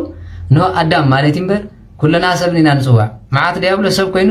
ዲያብሎስ አለ ሓቀድ ከም ዝናይ ቅድመ ሄጀ ይተሓርቆ ሓደ ብዚ ዝሓተተን ነይሩ ኣነ ንኣብነት ሰብ የልን ሳራ ምንታይ ሰብ ኣብ ፈጣሪ ዘይትፈልጥ ኢለ ሓሪቑ ማለት ስለዚ ፈጣሪ ዘይፈልጥ ካብ እንስሳ ዝንእስ ኣሎ ሓቀድ ስለዚ በስለ ዝኾነ ኣብዚ ግን እንታይ ማለት ከምቲ በዓልኻትኩም ትፈልጥዎ ኢየሱስ ናዝራዊ ይብል ናዝራዊ ኮነንኮ ወዲ ናዝሬት ዝተወልደሉ ኸማል ቤተልሔም ናዝራዊ መታን ክበሃል ኣብ ናዝሬት ብምዕባይ ንኣብነት ሓደ ኣብ ጸሮና ተወሊዱ ባፅዕ ተዓብዩ ወዲ ባፅዕ ኢና ኣብ ጸሮና ተፀዊዕና ኣብ ባፅዕ ዝነበረ ማለት እምበር ኣቦ ባፅዕ ወይ መበቆሉ ባፅዕ ማለት ኣይኮነን በታ ዓባቢኡ ሰው ይፅዋዕ እዩ ዝተወልደሉ ቤተልሔም ዝዓብየሉ ናዝሬት ስለ ዝኾነ ናዝራዊ በቲ ኣምላኽ ብኡ ኣብ ማእከልኩም ዝገበሮ ሓይልን ተኣምራትን ትእምርትን ይብል እዚ ተኣምራት ሓይሊ ተመልከቱ ሓይልን ተኣምራትን ትእምርትን ኣምላኽ ዝመስከረሉ ሰብኣይ እዚ ንኣምላኽነቱ ብኡ ዝመስከረሉ እዩ ማለት ዝመስከረሉ ኣምላኽ ምዃኑ ዝመስከረሉ መን ማለት እግዚኣብሔር ኣቦ ነዚ ከምቲ ምዱብ ምኽሪ ኣምላኽን ዘለዓለማዊ ፍልጠቱን ዝተወፈየ ኢየሱስ ክርስቶስ ይብል ተመልከቱ ከምቲ ምዱብ ምኽሪ ኣምላኽን ዘለዓለማዊ ፍልጠት ዘለዎ መን እግዚኣብሔር ሓቀ ንሰብ ዘለዓለም ፍልጠት ኣሎ ሓደን ዘለዓለም ፕሮፌሰር ኮይኑ ዝነብር ሰብ ኣለ የለን ግዜ ገዲቦ ይመውት ምስኡ ኻታ ፕሮፌሰርነቱ ትመውት እያ ብድሕሪ ዘሎ ካልእ ፕሮፌሰር ተመፅኡ ካልእ ምርምር ሒዙ ይመፅእ ናይ እግዚኣብሔር ግን ተመልከቱ እንታይ ዝብል ማለት ከምቲ ምዱብ ምኽሪ ኣምላኽን ዘለዓለማዊ ፍልጠቱ ናይ እግዚኣብሔር ግን ዘለዓለማዊ ፈላጢ ሓቀ ዝተወፈየ እዩ ኢየሱስ ክርስቶስ ብኢድቶም ሕጊ ዘይብሎም ሰቐልኩምዎን ቀተልኩምዎን ሞት ሒዙ ከጽንዑ ስለ ዘይከኣለኻ ኣምላኽ ካብ ማእሰርቲ ሞት ፈቲሑ ኣተንስኦ በኣምላኽነቱ ተንስአ ማለት እዩ ማንም ዝሓዞ የለን ስለዚ በኣምላኽነቱ ተንስአ ዳዊት እውን ብዛዕባኡ ከምዚ ይብል እዩ እግዚኣብሔር ኩሉ ሳዕ ኣብ ቅድመይ ይርአ ንሱ ብየማነይ ስለ ዝኾነ ድማ ኣይክናወፅን የሉ ብየማነይ ዝብሎ ዘሎ ማለት ብየማነይ የማን ፀጋም ንእግዚኣብሔር ሃልይዎ ኢኹም ዝብል ዘሎ ብሓይሉ ማለት እዩ ስለዚ ልበይ ተሓጎሰ ልሳነይካ ዕልል በለት ስጋይ ብተስፋ ክትነብር እያ ምክንያቱ ንነፍሰይ ኣብ ሲኦል ኣይተሓድጋን ኢኻ ንቅዱስካ ድማ ኣብ መቃብር ክብስብስ ኣይትገድፎን ኢኻ ዝብል ቃል ኣሎሞ ይብል ነዛ ትንቢት እዚኣ ንስኻ መንገዲ ህይወት ኣፍለጥካኒ ምሳይ ብምህላውካ ድማ ሓጎስ ክተፅግበኒ ኢኻ ይብል መንገድን ህይወትን ዘፍልጥ መን እዩ ጎይታና ንመድሓኒና ኢየሱስ ክርስቶስ ስለዚ ሓጎስ ንዘለዓለም ዝህብከ መን እዩ ነዚኣን ተሓቲቶምኹም ስጋ ኣብ ታሕቲ ምብባ ነዚኣን ተሓቲትኩም ስጋ ኣብ ታሕቲ ምብባ ተልኩሞ ኣብ ታሕቲ ትመልስሎ ማለት እዩ ስለዚ ይብል ኣቱም ኣሕዋትና እቲ ርእሲ ኣቦታት ዝኾነ ዳዊት ከምዚ ዝሞተን ከም ዝተቐብረን መቃብሩ ከዓ ክሳዕ ሎሚ ኣብ ማእከልኩም ከም ዘሎ ኣረጋጊፅኩም ነግረኩም ኣለኹ እምበኣርከስ ንሱ ነቢ ስለ ዝኾነ ኣምላኽ ሓደ ካብ ፍረ ከርሱ ካብ ዝፋኑ ከቐምጥ ብማሕላ ከም ዝመሓለሉ ይፈልጥ ነበረ ኢሉ ካብ ዘሩ ከም በዓል ንኣብነት ካብ ሰሎሞን ድማ ናብ ወዱ ነብሱ ኣብ ሲኤል ከም ዘይትተርፍ ስግኡ ከዓ በስቢሳ ከም ዘይዝርአ ኣቐዲሙ ፈሊጡ ካብ ብዛዕባ ትንሳኤ ክርስቶስ እዩ ዝተዛረበ ይብል ኣይገርመኩም ቀፂሉ ኣምላኽ ነዚ ኢየሱስ ክርስቶስ እዚ ኣተንስይዎ ንሕና ከዓ ኩላትና ናይዚ ነግዚ መሰኻኸሪ ኢና ኢሉ ሃዋርያት መሰኻኽር ድዮም ከም ተንስአ ሓቀ ሰብ ቁርኣን ሕጂ ሃዋርያት ከም ዘለዎ ይነግር እዩ ሓቀ ኣብቲ ምዕራፍ 5 46 48 ዘሎ ቁርኣኖም እንታይ ዝብል ማለት እዩ እንጅል ወይ ድማ ቶራ ሓድሽን ብሉይን ኪዳን ንኣምን ኢና ይብል ንሃዋርያት መሰኻኽር ከም ዝነበርዎ ድማ ይነግር ማለት እዩ ስለዚ ሃዋርያት ተንስኡ እንተኢሉ መሓመድ ኣይተስእ እንተኢሉ መሓመድ ዝሕስ ዘሎ ሃዋርያት መን ዝሕስ ዘሎ ዝሕስ ዘሎ መሓመድ እዩ ካልኣይ ድማ ወንጌል ንኣምን ኢና እንድሕር ትብሉ ኮይንኩም ወንጌል ተስኡ እንዳበለ ከሎ ቁርኣን ኣይተስእን ዝብል ዘሎ ወንጌል ሓሳብ ቁርኣን ማለት ስለ ኢየሱስ ክርስቶስ ተጻፈ እንጅል አለ ይብል እንጅል ሃገ ምዕራፍ 5 48 ምዕራፍ 5 46 47 48 ኣብቲ ቁርኣን ማለት ስለዚ ቁርኣን ብምሉ ካብ መጀመርያ ትሒዙ ሓሶት እዩ ዋላ ካብ ኣዳም ኣፈጣጥራ ርኢኩም እንዴ ሓሶት ምዃኑ ስለዚ መሓመድ ክሕሱን ይፍቀዶ እዩ ሓሶት ድማ ክሕሱ እንድሕር ኮይኑ ሰብ ከረድእ ከሎ ይሕሱ ኢልዎ كردنتهم حزب እንዳحسوا يردوا نيرو ኣብ ኩናት ሕሱ ኢልዎ والله እንዳበለ ሕሱስ ጋብለሙን ሰብ ይቀትል እዚ እጂ ፈቲኹም ጸልዩኹም ተመስላም ዓድና ክጸሉና ኢልና ንስኹም ከይትጸሉና ኢልና ንቁርአን ሓሰት ምኻል ባይዘው ቁርአን ሙስሊም ዓድና እንታይ ይምልከተኩም ዓረብ ጻሕፈልኩም እንዳልኩም ኣምጽኢኹም ኣምላኽ ጽሒፍዎ ንሕር መንፈስ ቅዱስ ሓዲርዎ ትብሉ ትኾንኩም ስለምንታይ ኣብ ዓድኹም ተኸይዱ ስሩሕ ዘይገብር ሕሙም ዘይፍውስ ሙዝ ዘየንጽህ እንተኾይኑ ከምቲ ማይ ዘምዘም ትብሎ ዘለኹም ማይ ጸሮና ኸኹም ዘይከውን እንተኾይኑ ዘይመስል ትዛረቡ ስለዚ ዓረብ ተጻወተ ርእሲ ሒዝኩም ኣይትኾይኑ ሕጂ ድማ ኣብ የማን ኣምላኽ ብኽብሪ ምስተቐመጠ እዩ ብኽብሪ ዝብል ዘሎ ሓቀ ብኽብሪ ድማ ብኣምላኽነት ማለት እዩ ተስፋ መንፈስ ቅዱስ ከዓ ካብ ኣቦ ምስተቐበለ ነዚ ንስኻትኩም ትርእይዎን እትሰምዕዎን ዘለኹም ንሱ ኣፍሰሶ ኢሉ መን እዩ ዘፍስሶ ዘሎ መንፈስ ቅዱስ ወይታን ኣንመልሓና ኢየሱስ ክርስቶስ ስለዚ መንፈስ ቅዱስ ዘፍስስ እንዳሕር ኮይኑ ኣምላኽ እዩ ማለት ካብ ኣቦ ተስፋ ክበኩም እየ ኢሉ ኣብ ምስከደ ኣብ ስልጣን ምስተቐበጠ ግን በኣበነቱ መንፈስ ቅዱስ ንዓና ሃበና እዩ ስለዚ ዳዊት በዓሉ ዳ ጎይታይ ጸላእቲ መርገጽ እግርኻ ክሳዕ ዝገብሮም ኣብ የማን ይተቐመጥ በሎም እምበር ንሱስ ናብ ሰማይ ኣይዓረገን ዳዊት ኣይዓረገን ሓቀን ስለዚ ነዚ እዩ እምበኣርከስ ኣምላኽ ነዚ ንስኻትኩም ዝሰቐልኩሞ ጎይታ ኢየሱስ ክርስቶስ ንዑ ጎይታ መሲሕን ከም ዝገበሮ ብዘላ ቤት እስራኤል ብርግጽ ትፍለጥ በታ ሓደ ጎይታ በታ ሓደ ድማ መሲሕ መድሃኒ ማለት ኣረጋግጽኩም ኣለኹም ማለት ስለዚ ሽዑ እዚ ምስ ሰምዑ ልቦም ተወግአሞ ንጴጥሮስ ነቶም ካልኦት ሐዋርያት ኣትም ኣሕዋትና እንታይ ንግበር በሉ ኢሉ እንታይ ንግበር ኣብዚ እጂ ወንጌል ማቴዎስ ምዕራፍ 28:19 እንታይ እዩ ብስም ኣብን ወልድን መንፈስ ቅዱስ እንዳጥመቕኩም ደቂ መዛሙርቲ ግበሮም እዩ ዝብል ሓቀር ጎይታናን መድሓኒና ኢየሱስ ክርስቶስ ፍጹም ኣምላኽነቱ መንፈስ ቅዱስ ኣብ ውሽጡ ህልው እዩ ስለምንታይ ናብ ኣቦ ምስከደ ሰደደ ይብል እፍ ኢሉ ድማ ንሐዋርያት ኣሕደረልን ህልው እዩ እግዚአብሔር ኣቦ ድማ ካብኡ ተፈለየ ይፈልጥን ብኡ ሰመርኩ ወደይ ዝበለ እዩ ኣነን ኣቦን ሓደ ኢና ዝበለ እዩ በዚ ረቂቕነት ናይ ተዋህዶ ክርዳእኩም ዝግባእ ኣይዶንክ ንዓኹም ዝርዳእኩም ኣይመስልን ምክንያቱ መንፈስ ቅዱስ ቀሊል ኣይኮነን ኣብዚ እንታይ ዝብል ሽዑ እዚ ምስ ሰምዑ ልቦም ተወግአን ጴጥሮስ ከዓ ካልኦት ሐዋርያትን ኣቱም ኣሕዋትና እንታይ ንግበር በሉ ጴጥሮስ ከዓ ከምዚ ኢሉ ተነስሑ ድሕነት ሓጢኣት መታን ክትረኽቡ ከዓ ነፍሲ ወከፍኩም ብስም ኢየሱስ ይጠመቕ ኢሉ ብስም ኣብን ወልድን መንፈስ ቅዱስን ማለት ምጥማቕካ ማለት ኢየሱስ ስለዝበልና ኣብ ስለዝበልና ወልድ ስለዝበልና ሓደ ኣምላኽ እዩ ሓቀ ብስም ኢየሱስ ተጠመቑ ማለት ሽግር ኣሎ ኣምላኽ ንሱ እዩ ብስሙ ተጠመቑ ይብል ስለዚ ኣምላኽነት ዝጉድል ስለዘይኮነ በዚ እዩ ተጠመቑ እሞ እግዚኣብሔር ዝህቦ መንፈስ ቅዱስ ከዓ ክትቀበሉ ኢኹም ብስሙ ተጠመቕኩም መንፈስ ቅዱስ ዝሓድረኩም ወሃቢ ጸጋ ወሃቢ መንፈስ ቅዱስ ንሱ እዩ ካብ ኣምልኽነት ዝጉድል ነገር ኣሎ ወላ ሓደ የለን ስለዚ ምክንያቱ ነዚ ተስፋ ንኣኻትኩምን ንደቅኹምን ነቶም እግዚኣብሔር ኣምላኽ ክጽውዖም ዘለዎም ኣብ ርሑቕ ዘለዉ ከይተረፈ ብኻልእ ብዙሕ ቃላት ኖ ዝተዋሃበ እዩ ኢልዎም ማለት እዚ ጸጋ እዚ ንዓኹምን ተዋሂብኩም እዩ ኣጸቢዕኩም መስክሩሎም ካብ ቀይናንን ወለዶ እዚ ደሓኑ እናበለ መዓዶም እቶም ሽዑ ነቲ ቃል ዝተቐበሉ ተጠመቑ በታ መዓልቲ እያ ድማ 3,000 ዝኣኽሉ ኣመንቲ ተወሰኽዎም እዩ ስለዚ ጴጥሮስ ብሓንቲ ስብከት 3,000 ምስ ቀጸለ ድማ 5,000 ብኽልተ መዓልቲ ክንደይ ሰቢኹ ማለት እዩ 5,000 በዚ ጵራክሊጦስ ኢልና ነኽብሮ መሰረት በዚ እዩ ስለዚ ስለምንታይ ፕሮቴስታንት ዝተጠመቐሉ ዘይፈለጥኩሞ ወይ መንፈስ ቅዱስ ዝወረደሉ ዘይተፈለጥኩሞ ሐዋርያት የብዕልዎ ዶ ነይሮም እንተኢልና ሪና ሓቀይ 16 ቀዳማይ ቆሮንቶስ ምዕራፍ 16 ነንብበልኩም ጸኒሕና በዚ መሰረት ንሕና ቤተ ክርስቲያንና ሐዋርያዊት ሰንሰላዊት ስለ ዝኾነት ዓመት እንዳበዓለት ተትኸይድ በዚ እዩ ሕቶ እንተሊኩም ተሓትት ኮይኑ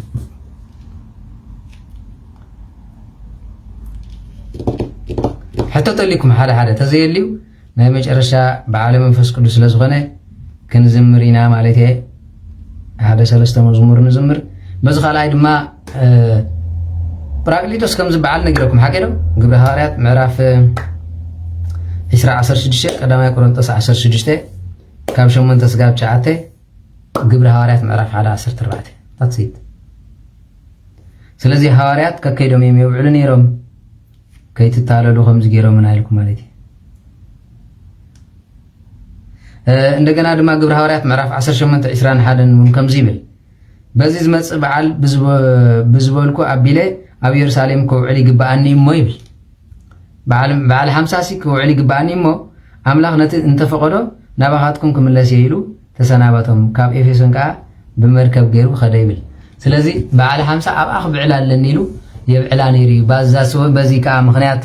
براقليطس كمصخلو بملؤ ليت بيت كريستيان حضرو كنبارخن قدسنا حضرو بزيو صوم حواريات صباح يجمر لما بلعكم صباح تحضروا مالتي سلازي درار صوم مالتي لما عندي درار صوم انت مالتي عافيه مسي بقى فاينال سيريز هونت بالعكا زدت كات بالعن دحريت بالعن حتى تقللات تبعت كم سبا قال ما لما درار صوم حجز بصومو تفانوا ولا وديكا بولو درار صوم مالت دحري جخردكم نو ابلعنا مستن زلو سب كحاتيات يقرصني حكر او مدرا مدناس جلس لذي تصوم عين تصوم اذن تصوم امسبيع حسوم يقول سياري حكيرو بزي مسرت زنبرك حاتيات تنسح كان افصرك متاو مالتي امبر سغا بلعكا افاني خاي يكون سلازي درار صوم مالت قدم صوم اب صوم نسحي يقباني كبلكم كلوسي قننا يوهاب نسحاب كل زي يوهاب قننا سلازي يوهاب ግን አቀዲምካ ናብ ካህንካ ኸይድካ ነው كل ኃጢአት ካወዲካ ጾምካ ትገብሩልኝ ማለት ስለዚህ ንስሐ ማለት ኣብዚ ናይ ክርስቲያን ዲያቆን ኣነ ሓንቲ ላ ዘይትርዳእኒ ብዚ ናይዚ ንሕና ኦርቶዶክስን እዞም ከኒሻን እዞም ቤንጠን ድሓን ብዙሕ ፍልሊ ከም ዘለና ምስ ከቶሊክ እንታይ ዓይነት ፍልሊ ኣለና ኣብ ምንታይ ዝፈላለየና ብክልቴና ደና ቅድስቲ ድንግል ማርያም ንኣምን ኢና ኩሎም ልማቶም ፃድቃናት እውን ዝቕበልዎም ኣለዉ ንሪኦም ኢና ቤተክርስትያኖም ከምዚ ሳን ጆርጆስ ሳን ጆርጆ ይብልዎ ሳን ጆርጆስ ሳን ጆርጆ እኮ ተወሪሳ ዝኸደት ናይ መንፈራ ቤተክርስትያን እያ እምበር ካልእ ሳን የብሎምን ተረዲኻኒ ብዘይካና ኸይዳና ምህረት ዝብሎ የለን ንቅዱስ ሚካኤል ንቅዱስ ገብርኤል ልብ በሉ ማለት መሸፈጢ ንቅድስቲ ድንግል ማርያም ንዮሴፍ ይጥቀሙ እዮም ዮሴፍ ንቅድስቲ ድንግል ማርያም ተማልድያ ኢሎም ይኣምኑ እዮም ከምኡ ዝኣምኑ እንተኾይኖም ስጋ ፍንጭ ቅዱሳን ኣለዉ ናይ ቅዱሳን ቤተክርስትያን ስለምንታይ ዘይቕበሉ ንገብረ መንፈስ ቅዱስ ከም ጻድቕ ይቕበልዎ ምስለኩም ተክለ ሃይማኖት ይቕበልዎ ኖ بحفشة يسوع كريستوس عمالاديو ቅድስት ድንግል ማርያም ንጽህቲ ኮነትን ግን ተማልድያ ማለት ማለት ንጽህና አንተ ጉዲሎም ማኸለውስ በአማላድነት አሁን ሰዓት ተቀበሉሎም ደይ አይ ንጽህትን ግን ተማልድያ ማለት ስለዚህ ስለዝኾነ ጥንት ተአብዱ ሰለዋ ይብሉ ንጎይታኻ የማልድዩ ስጋ ፍጂ ይብሉ ስጋን በይኑ መንፈስ ቅዱስ ንበይኑ መለኮት ንበይኑ ይሰረሕ ኢሎም ስለዝኾኑ በመሰረቱ አብ ኢየሱስ ክርስቶስ ይፍልልና አብ ቅድስት ድንግል ማርያም ሙን አይንራኸብን ስለምንተ እንሐሪልኩም እኔ ንሕራ ንጽህና ዘይቅበሉ ኮይኖም አማላጅነት አጥራይ ማለት ትርጉም ስለዝኾነ ትፍልልይ ኣብዚ ጅምር ወላሂ ከም ፕሮቴስታንት እዮም ኮ ጥራሕ እመቤታችን ይውስኹላት እዮም አማላጅነት ንኣምኒና ዝብል ይውስኹ እዮም ብዓብይ ግን ጎይታ አማላዲ እንተ ኢሎም ኮይኖም ሲ ከመይ ክኸውን ማለት ንኣምላኽነቱ ከም ኣምላኽ ዘይተቀበሉስ ምምላድ ማለት ምልማን ማለት ስለዝኾነ ካብ መጀመርያ ካብ ክርስቶስ እዩ ፍልልይና ኮብተኸ ናይ ግብፅን ናይ ኤርትራን ናይ ኢትዮጵያን ብሓንሳብ ክኾኑ እዞም ናይ በዓል ሮማንያ ቡልጋርያ ዘለዉ ከመይ ሕጂ እንታይ ኣሎ ምስለኩም ኣብ በዓል ኦርቶዶክስ ኮይኖም ክልተ ዝተመቕሉ እዮም ኦሪየንታል ኦርቶዶክስ ማለት እቲ መሰረት ናይ ሃዋርያት ትምህርቲ ሒዞም ዝፀንሑ እዮም ሕጂ ኣብ በዓል ጀማይካ ወዘተረፈ ላቲን አሜሪካ ዘለዉ ከማናይ ምስ ኦሪየንታል ኣለዉ ኣብ ግሪክ ኮይኖምን እቲ ኦርቶዶክስ ናትና ዝቕበሉ ኣለዉ እቲ ብመሪሕነት ሒዞም ዝነበሩ ቶም ዓበይቲ ኣይንቕበልን ኢሎም ዝኣወጁ ፓትርያርኮም ግን ካልኦት ስለ ዝነበሩ እምበር ኣብ ሩስያ ኮይኖምን ከማና ዝቕበሉ ልክዕ ናትና ትምህርቲ ዝቕበሉ ኣለዉ ግን ተዓብሊሎም ስለ ዝነበሩ ንደገ ክወፁ ይደልይዎም እዮም እዚ ከዓ ኣብቲ ዝነበረ ናይ ጉባኤ ፍልሊ ኣብኡ ዝመፀይ ማለት እዩ ኣብቲ ናይ መንፈስ ቅዱስ ዝነበረ ህፁፅ ዝብሎ ወዘተረፈ ዝጥቀሙ እዮም ልክዕ ከምዚ ናይ ካቶሊክ ትምህርቲ ማለት እዩ ስለዚ ትድሒሮም ዝነበሩ መናፍቃን ከም በዓል ኣውጣቂስ ዝኣመሰሉ ወዘተረፈ ዘምፅዎ ትምህርቲ ንፋቄ ኣብቲ ምርምር ናይ ቅድስቲ ድንግል ማርያም ምርምር ናይ ስጋን መለኮትን ዝብል ኣብኡ ትፍልሊ ንሪኦ ማለት እዩ እምበር ብሓቂ ነቲ ትኽክል ትምህርቲ ዝቕበሉ ኣለዉ ግን እቲ ብስልጣን ዝሓዝዎ ንሱ ስለዝኾነ እቶም ብላዕሊ ዘለዉ ስለዝቃለስዎም ሽግር የምፅእ ሕጂ እታ ሃገር እቶም ኣይንቕበልን ስለዝበሉ ኦሪየንታል ኣይንኸውን ኣይኮነትን ዝብልዋ በዚኦም እምበር ዝቕበሉ ኣለዉ ብትኽክል ግብፂ ግን ከማናዮም ሕጂ እዚ ናይ ሰሜን ኣሜሪካ ዘለዉ ኤርትራውያን ከም በዓል ኣባ መቃርስ ዝኣመሰሉ ናይ ግብፂ ትምህርቲ ኢና ንኽተል ዝብሉ ኖ ግብፂ ከምኡ ኢላ ኣሚና ኣይትፈልጥን ከምኡ ዝብል ትምህርቲ እውን የብላን ኣባ መቃርስ ዘተኣታትዎ እምበር ፍጹም ትምህርቲ ከምኡ የለን ኣብነ ሽነዳ ከምዚ ኢሎም ለለለለለለ ከምኡ እንተኢሎም ኮይኖም ምስኦም ማዕረ ኢና ንቆጥሮ እምበር ኣብነ ሽነዳ ከም ጳጳስ ኣይንቕበሎም ንሕና ግን ብዓይኒ ኦሪየንታል ቤተክርስትያን እዚ ኢሎም ኢላ ስለዘየውገዘቶም ንኣብነ ሽነዳ ኣይንልጥፎምን ኢና ንሕና بعرب سلسة سبكة دما بعرب يخمس زلوا بتقرنيا يزبل تهاليو أتا بيت كريستيان مميع قالوا سوز قباية سلازي تتخكل تمرتي أب أرمانيا أب هندي أب قبسي أب إيرترا أب إثيوبيا زين بيت كريستيان أورينتال نبلند لنا سوريا مالي زين أورينتال بحالا دلوا هاي مانو تاو تمرتي زيب كورا زيب كوارس عمالي سلاز بزيو هراي ناي كالوت حتى يبلكم من حاجة عافية بجزء بحس عليهم تنوروا مزم زعل عبدي 4 ور حجرهم خذ له ورقتهم سقال السافر 4 أنا قوامي زخوف سبيل نسمجن على 3 سبالو ب4 ور 4 ور ياخذ 5 كال جزاء وهابو هو قال جزاري فريق بالو مثلا كابز توحش الوسط صاجي ابراهيم يخذ لها تجزا مالي وانا سكوم يا درجه 4 عامه 3 ور حنا له جزا كم ابراهيم تتقبل كاتسدم مالتي بيت جزا ابراهيم يتجزا مالي جزا ابراهيم مالتي وجي قطامي كلهم دك سريع انكم عندلو يا ስለዚህ በዚህ ትምህርት ዝቀጽል ማለት እዩ ስለዚህ ርሑስ በዓል ጾመ ሐዋርያት ይግበረልና እዚ መስልቲ ትምህርቲ ናይ ቤተ ክርስቲያንና ሕቶ ዘለኩም ኣይመስለኒ ሓቀይ ጽባሕ ግን መዓት ሕቶ ኣሎ ሰለልኩም ወላ ገሊኹም ዘይመለስኩልኩም ተሃሊ ቮይስ ጌርኩም ስለድዎ ሕቶ ለኒ ኢልኩም ቮይስ ጌርኩም ተሰሪድኩም ላይ ወላ በቲክቶክ ወላ በገለ ቮይስ ከፊትና ሰሚዕና ኣብዚ ከፊተ ይስማዓኩም ሽዑ ትምልሰልኩም ማለት እዩ ስለዚህ ጽባሕ ናይ ሕቶን መልስን ዕድል ክበኩም እጅግን 10 ደቂቃ ክንዝምሪና ማለት እዩ መዝሙር አይተለምደና ባና ሓቀይ ሰንበት ከሆን ከሎ ያከብረው አለ ሰንበት ያከብረው አለ ሰንበት መላእክት በሰማያት ጻድቃን በውስተ ገነት ያከብረው አለ ሰንበት መላእክት በሰማያት ጻድቃን በውስተ ገነት እምኩሉ ፍጥረት አሳት ዋናብስት እለ ውስተ ደይን አይረፉ ባቲ እስመ ባቲ አይረፈ እምኩሉ ግብሮ እምኩሉ ፍጥረት አሳት ዋናብስት እለ ውስተ ደይን አይረፉ ባቲ እስመ ባቲ አይረፈ እምኩሉ ግብሮ እንታይ ማለት እዩ ያከብሩ አለ ሰንበት መላእክት በሰማያት ወጻድቃን በውስተ ገነት ጻድቃን በገነት መላእክት በሰማያት ዘኽብሩዋ ሰንበት ያመኑ ንስኹም ከዓ አኽብሩዋ ማለት እዩ እምኩሉ ፍጥረት አሳት ወአናብስት ኖ ዓሳ ኣብ ባሕሪ አንበሳ ድማ ኣብ ምድሪ ኣብ ደይን ዘለዉ ነብሳት ከይተረፈ ዘዕርፉላ እያ ስለዚህ ንሰንበት አኽብሩ አይናን ኩሉ ዘፈረ ገብረ እግዚአብሔር ኩሉ ዘፈጠረ ገብረ እግዚአብሔር በሰማይኒ ወበምድርኒ ወበቀላይኒ ወበኩሉ በሰማይኒ ወበምድርኒ ወበቀላይኒ ወበኩሉ ብሰንበት ዝዝመር መዝሙር እዩ ሰንበት ኖ ኩሉ ዘፈጠረ ገብረ እግዚአብሔር ኩሉ ዝፈጠረ ቤዱ ድማ ዝገበረ ንስ እዩ ብሰማይ ይኹን ብምድሪ ይኹን ብቃላይ ይኹን ኖ ንሱ ዝፈጠረ እዩ ኢልና ኢና ነመስግን ማለት እዩ ስለዚ ዝማረ እዚ እንዳጠፈ ይኸይድ ኣሎ ማለት እዩ ኢየሱስ ክትመጽእ ከለኻ እንታይ ኢልኩም ደስ ብለኩም ሓቂ እዚ ናይ ቤተ ክርስቲያንና መዝሙር እኮ ኣይኮነን ሓቂ ይብለኩም እዚ ኢልካ ከምዚ ኩሽማን ደረስ ቆይቀይ ዝብሎ ወለድና ኣለ ሓቂ ናብዚ ገፁ ዘይበሃል ተወድሶ ኮንቱ ዝመስል ንእግዚአብሔርነቱ ዘይውክል ቃል ክኸውን ኣይግባእን እዩ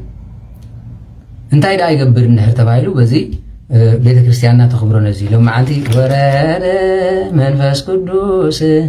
ወረደ መንፈስ ቅዱስ ወረደ መንፈስ ቅዱስ ወረደ መንፈስ ቅዱስ በጽርሐ ጽዮን ቅድስት በጽርሐ ጽዮን ቅድስት ወረደ ወረደ ላዕለ ሐዋርያት በጽርሐ ጽዮን ቅድስት በጽርሐ ጽዮን ቅድስት ወረደ ወረደ ላዕለ ሐዋርያት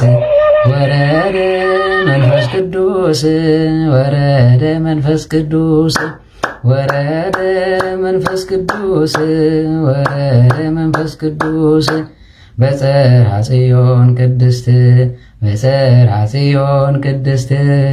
ወረደ ወረደ ላዕለ ሐዋርያት በጽርሐ ጽዮን ቅድስት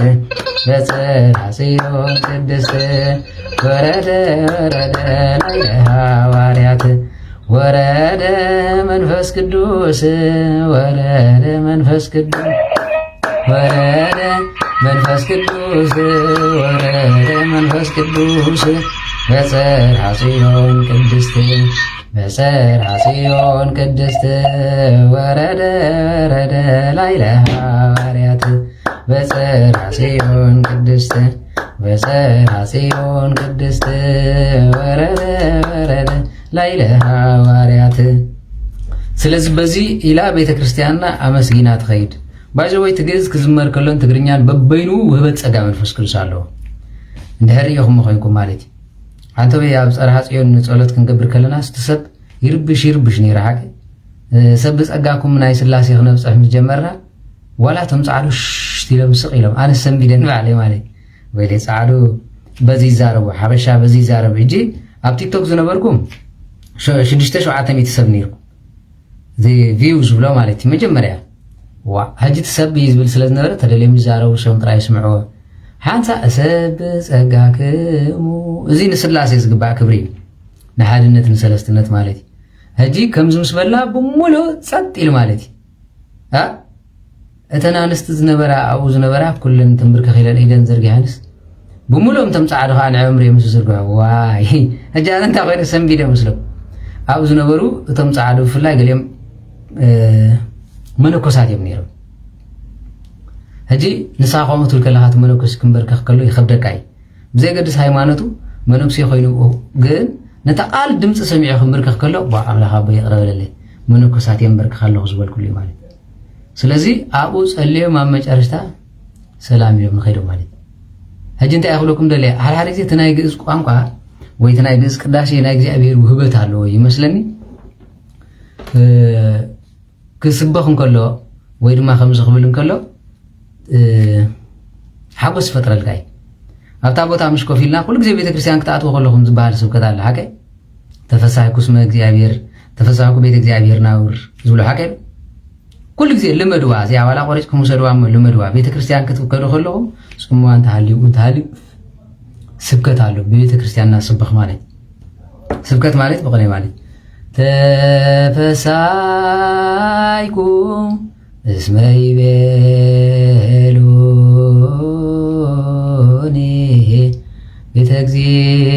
እግዚአብሔር ናሐውር ወቆማ እገሪነ ውስታይ ጻድቅ ኢየሩሳሌም ኢየሩሳሌም ሰን ህንስተ ከመ ሃገር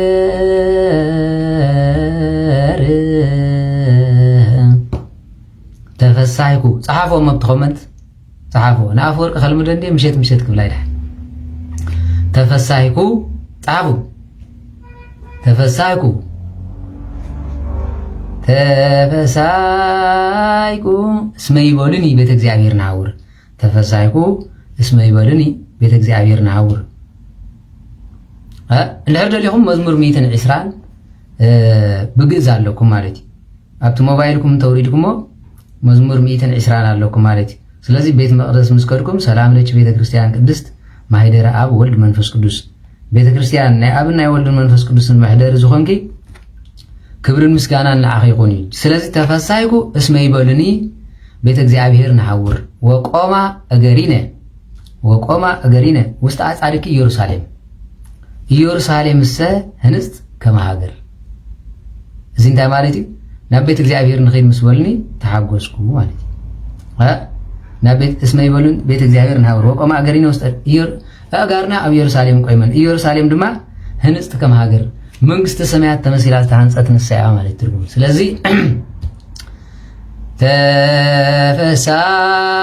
ተፈሳይኮ እስመ ይቤሉኒ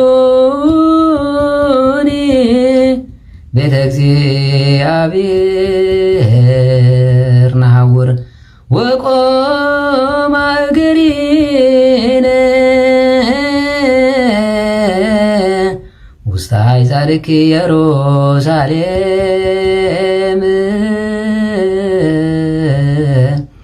ኢየሩሳሌም እሰ ህንጽት ከመ ሃገር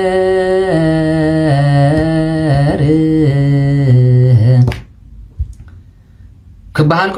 ውሽጥኩም ስምዓኩም ነገር የለ ኣሎ ርግኣት መንፈስ ቅዱስ ይዝሓድረልካ እዚ ንስላሴ ከዓ ኩሉ ግዜ ከተመስግንዎም ከለኹም ከዓ ስብሃተ ስላሴ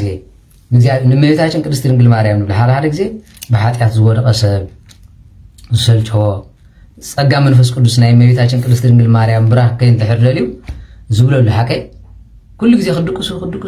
ክደግሞዋ ዝግባኣኩም ቃል ኣላ ዋላ እንተዘይከኣልኩማ ዋላ ቆሪፅኩም ክትሰምዑ ኣይግባኣኩም ማለት እዩ። እሴብ ጸጋቺ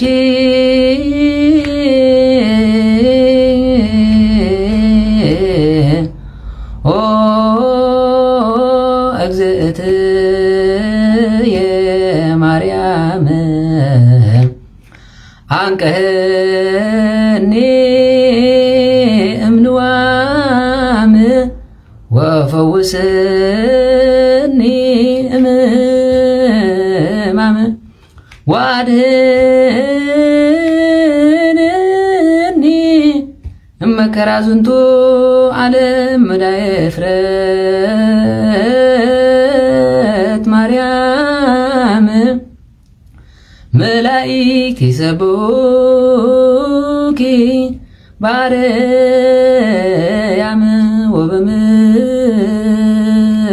ወበምድር ደቂቃ አዳም ለዓለም ዓለም እዚ እጂ ንግሆ ኣብ ተጨነቕኩምሉ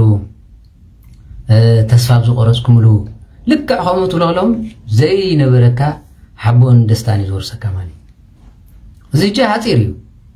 እዚ እጂ እንታይ ማለት እዩ? እሰብ ብፀጋኪ ንክብርኺ የመስግና ኣለኹሞ እግዝእትየ ማርያም ፈውስኒ እምህማም አንጽህኒ ካብ ሓጢአት አንጽህኒ ካብ ሕማም ፈውስኒ ካብ ድኻም ድማ ኣበርትዕኒ እመከራ ዝንቱ ዓለም ኣድህንኒ እመከራ ዝንቱ ሙዳይ እፍረት ማርያም ንኩሉ ጸጋ ዘለክ ንስኺ እሞ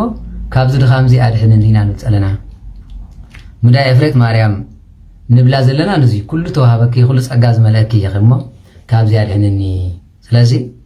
እዚ ኢልና ንጽልዮ ስለ ዝኾነ ኩሉ ግዜ ነዚ ክትሰምዑ ከለኹም ጸጋ መንፈስ ቅዱስ መሊእኩም ዝሓድር ንስላሴ ከዓ ንግሆ ክትስኡ ከለኹም ከዓ ከማልክዕ እሴብ ጸጋክሙ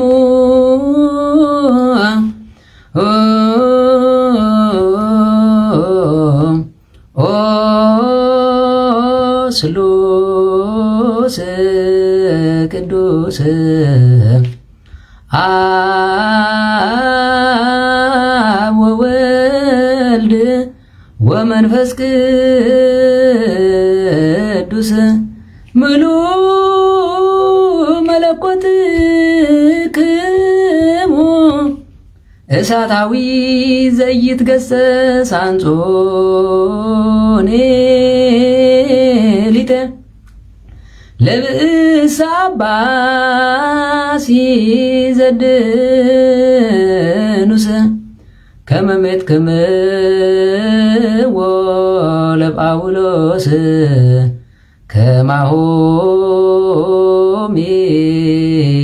ከማሆሚጡኒ ውስጥ አብያትክሙ ዘመንፈስ ጻፉ ስምየ በኢየሩሳሌም አዳስ በእንተ ማርያም ምልዕተ መጎስ ይእቲ ፍቁሩ ለዮሐንስ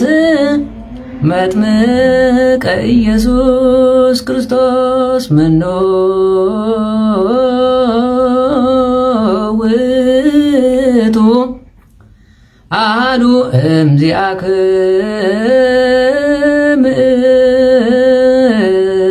እግዚእ ዘተጠብሐ ከመ በግዕ ከመ ይቤዝዎሙ ለውሉደ አዳም ሰብእ ስብሐት ለአብ ለወልድ ስግደት ወለመንፈስ ቅዱስ ባርኮት በምድር ወበሰማያት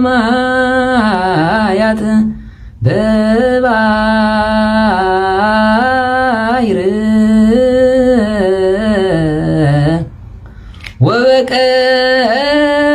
ወበቀላያት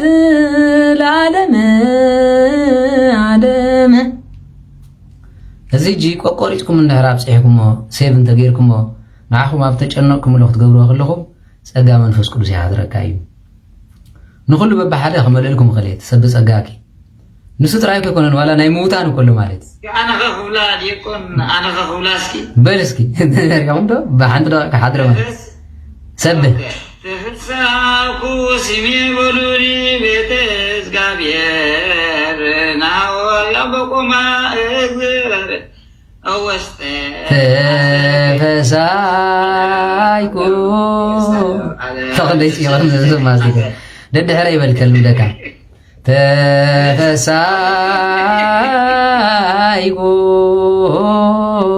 تفسايكو بل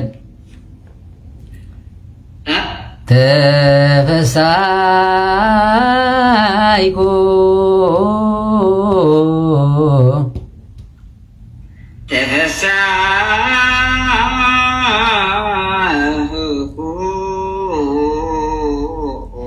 اسمي بيلوني اسمي بيلوني اسمي بيلوني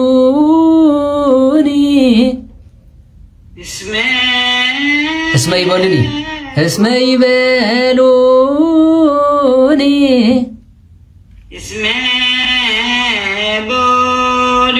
اسمي بيلوني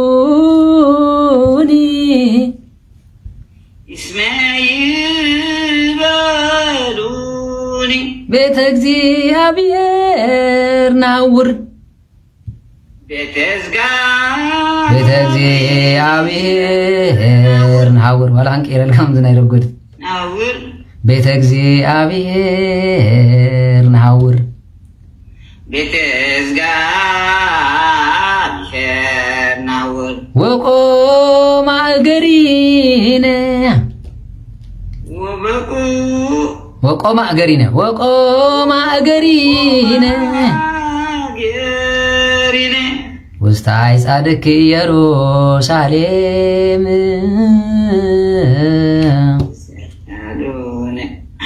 ጻድቅ ደሃን ቀሲ ለخلم ده هو قسيل إمبر كلهم كما خايم زمان بزيكم زول زلون هراي انتايريو مس زقاقم كاي يزلمت كل ጊዜ ግን እዚህ ተሰምዑ ወዝትሪዎ ዘለኹም ዚ እግዚአብሔር አምላኽ ብዝሃበካ መጠን ጸጋ መንፈስ ቅዱስ ዝሕድር እዩ አቦታትና እነዚህ ኢሎም እዮም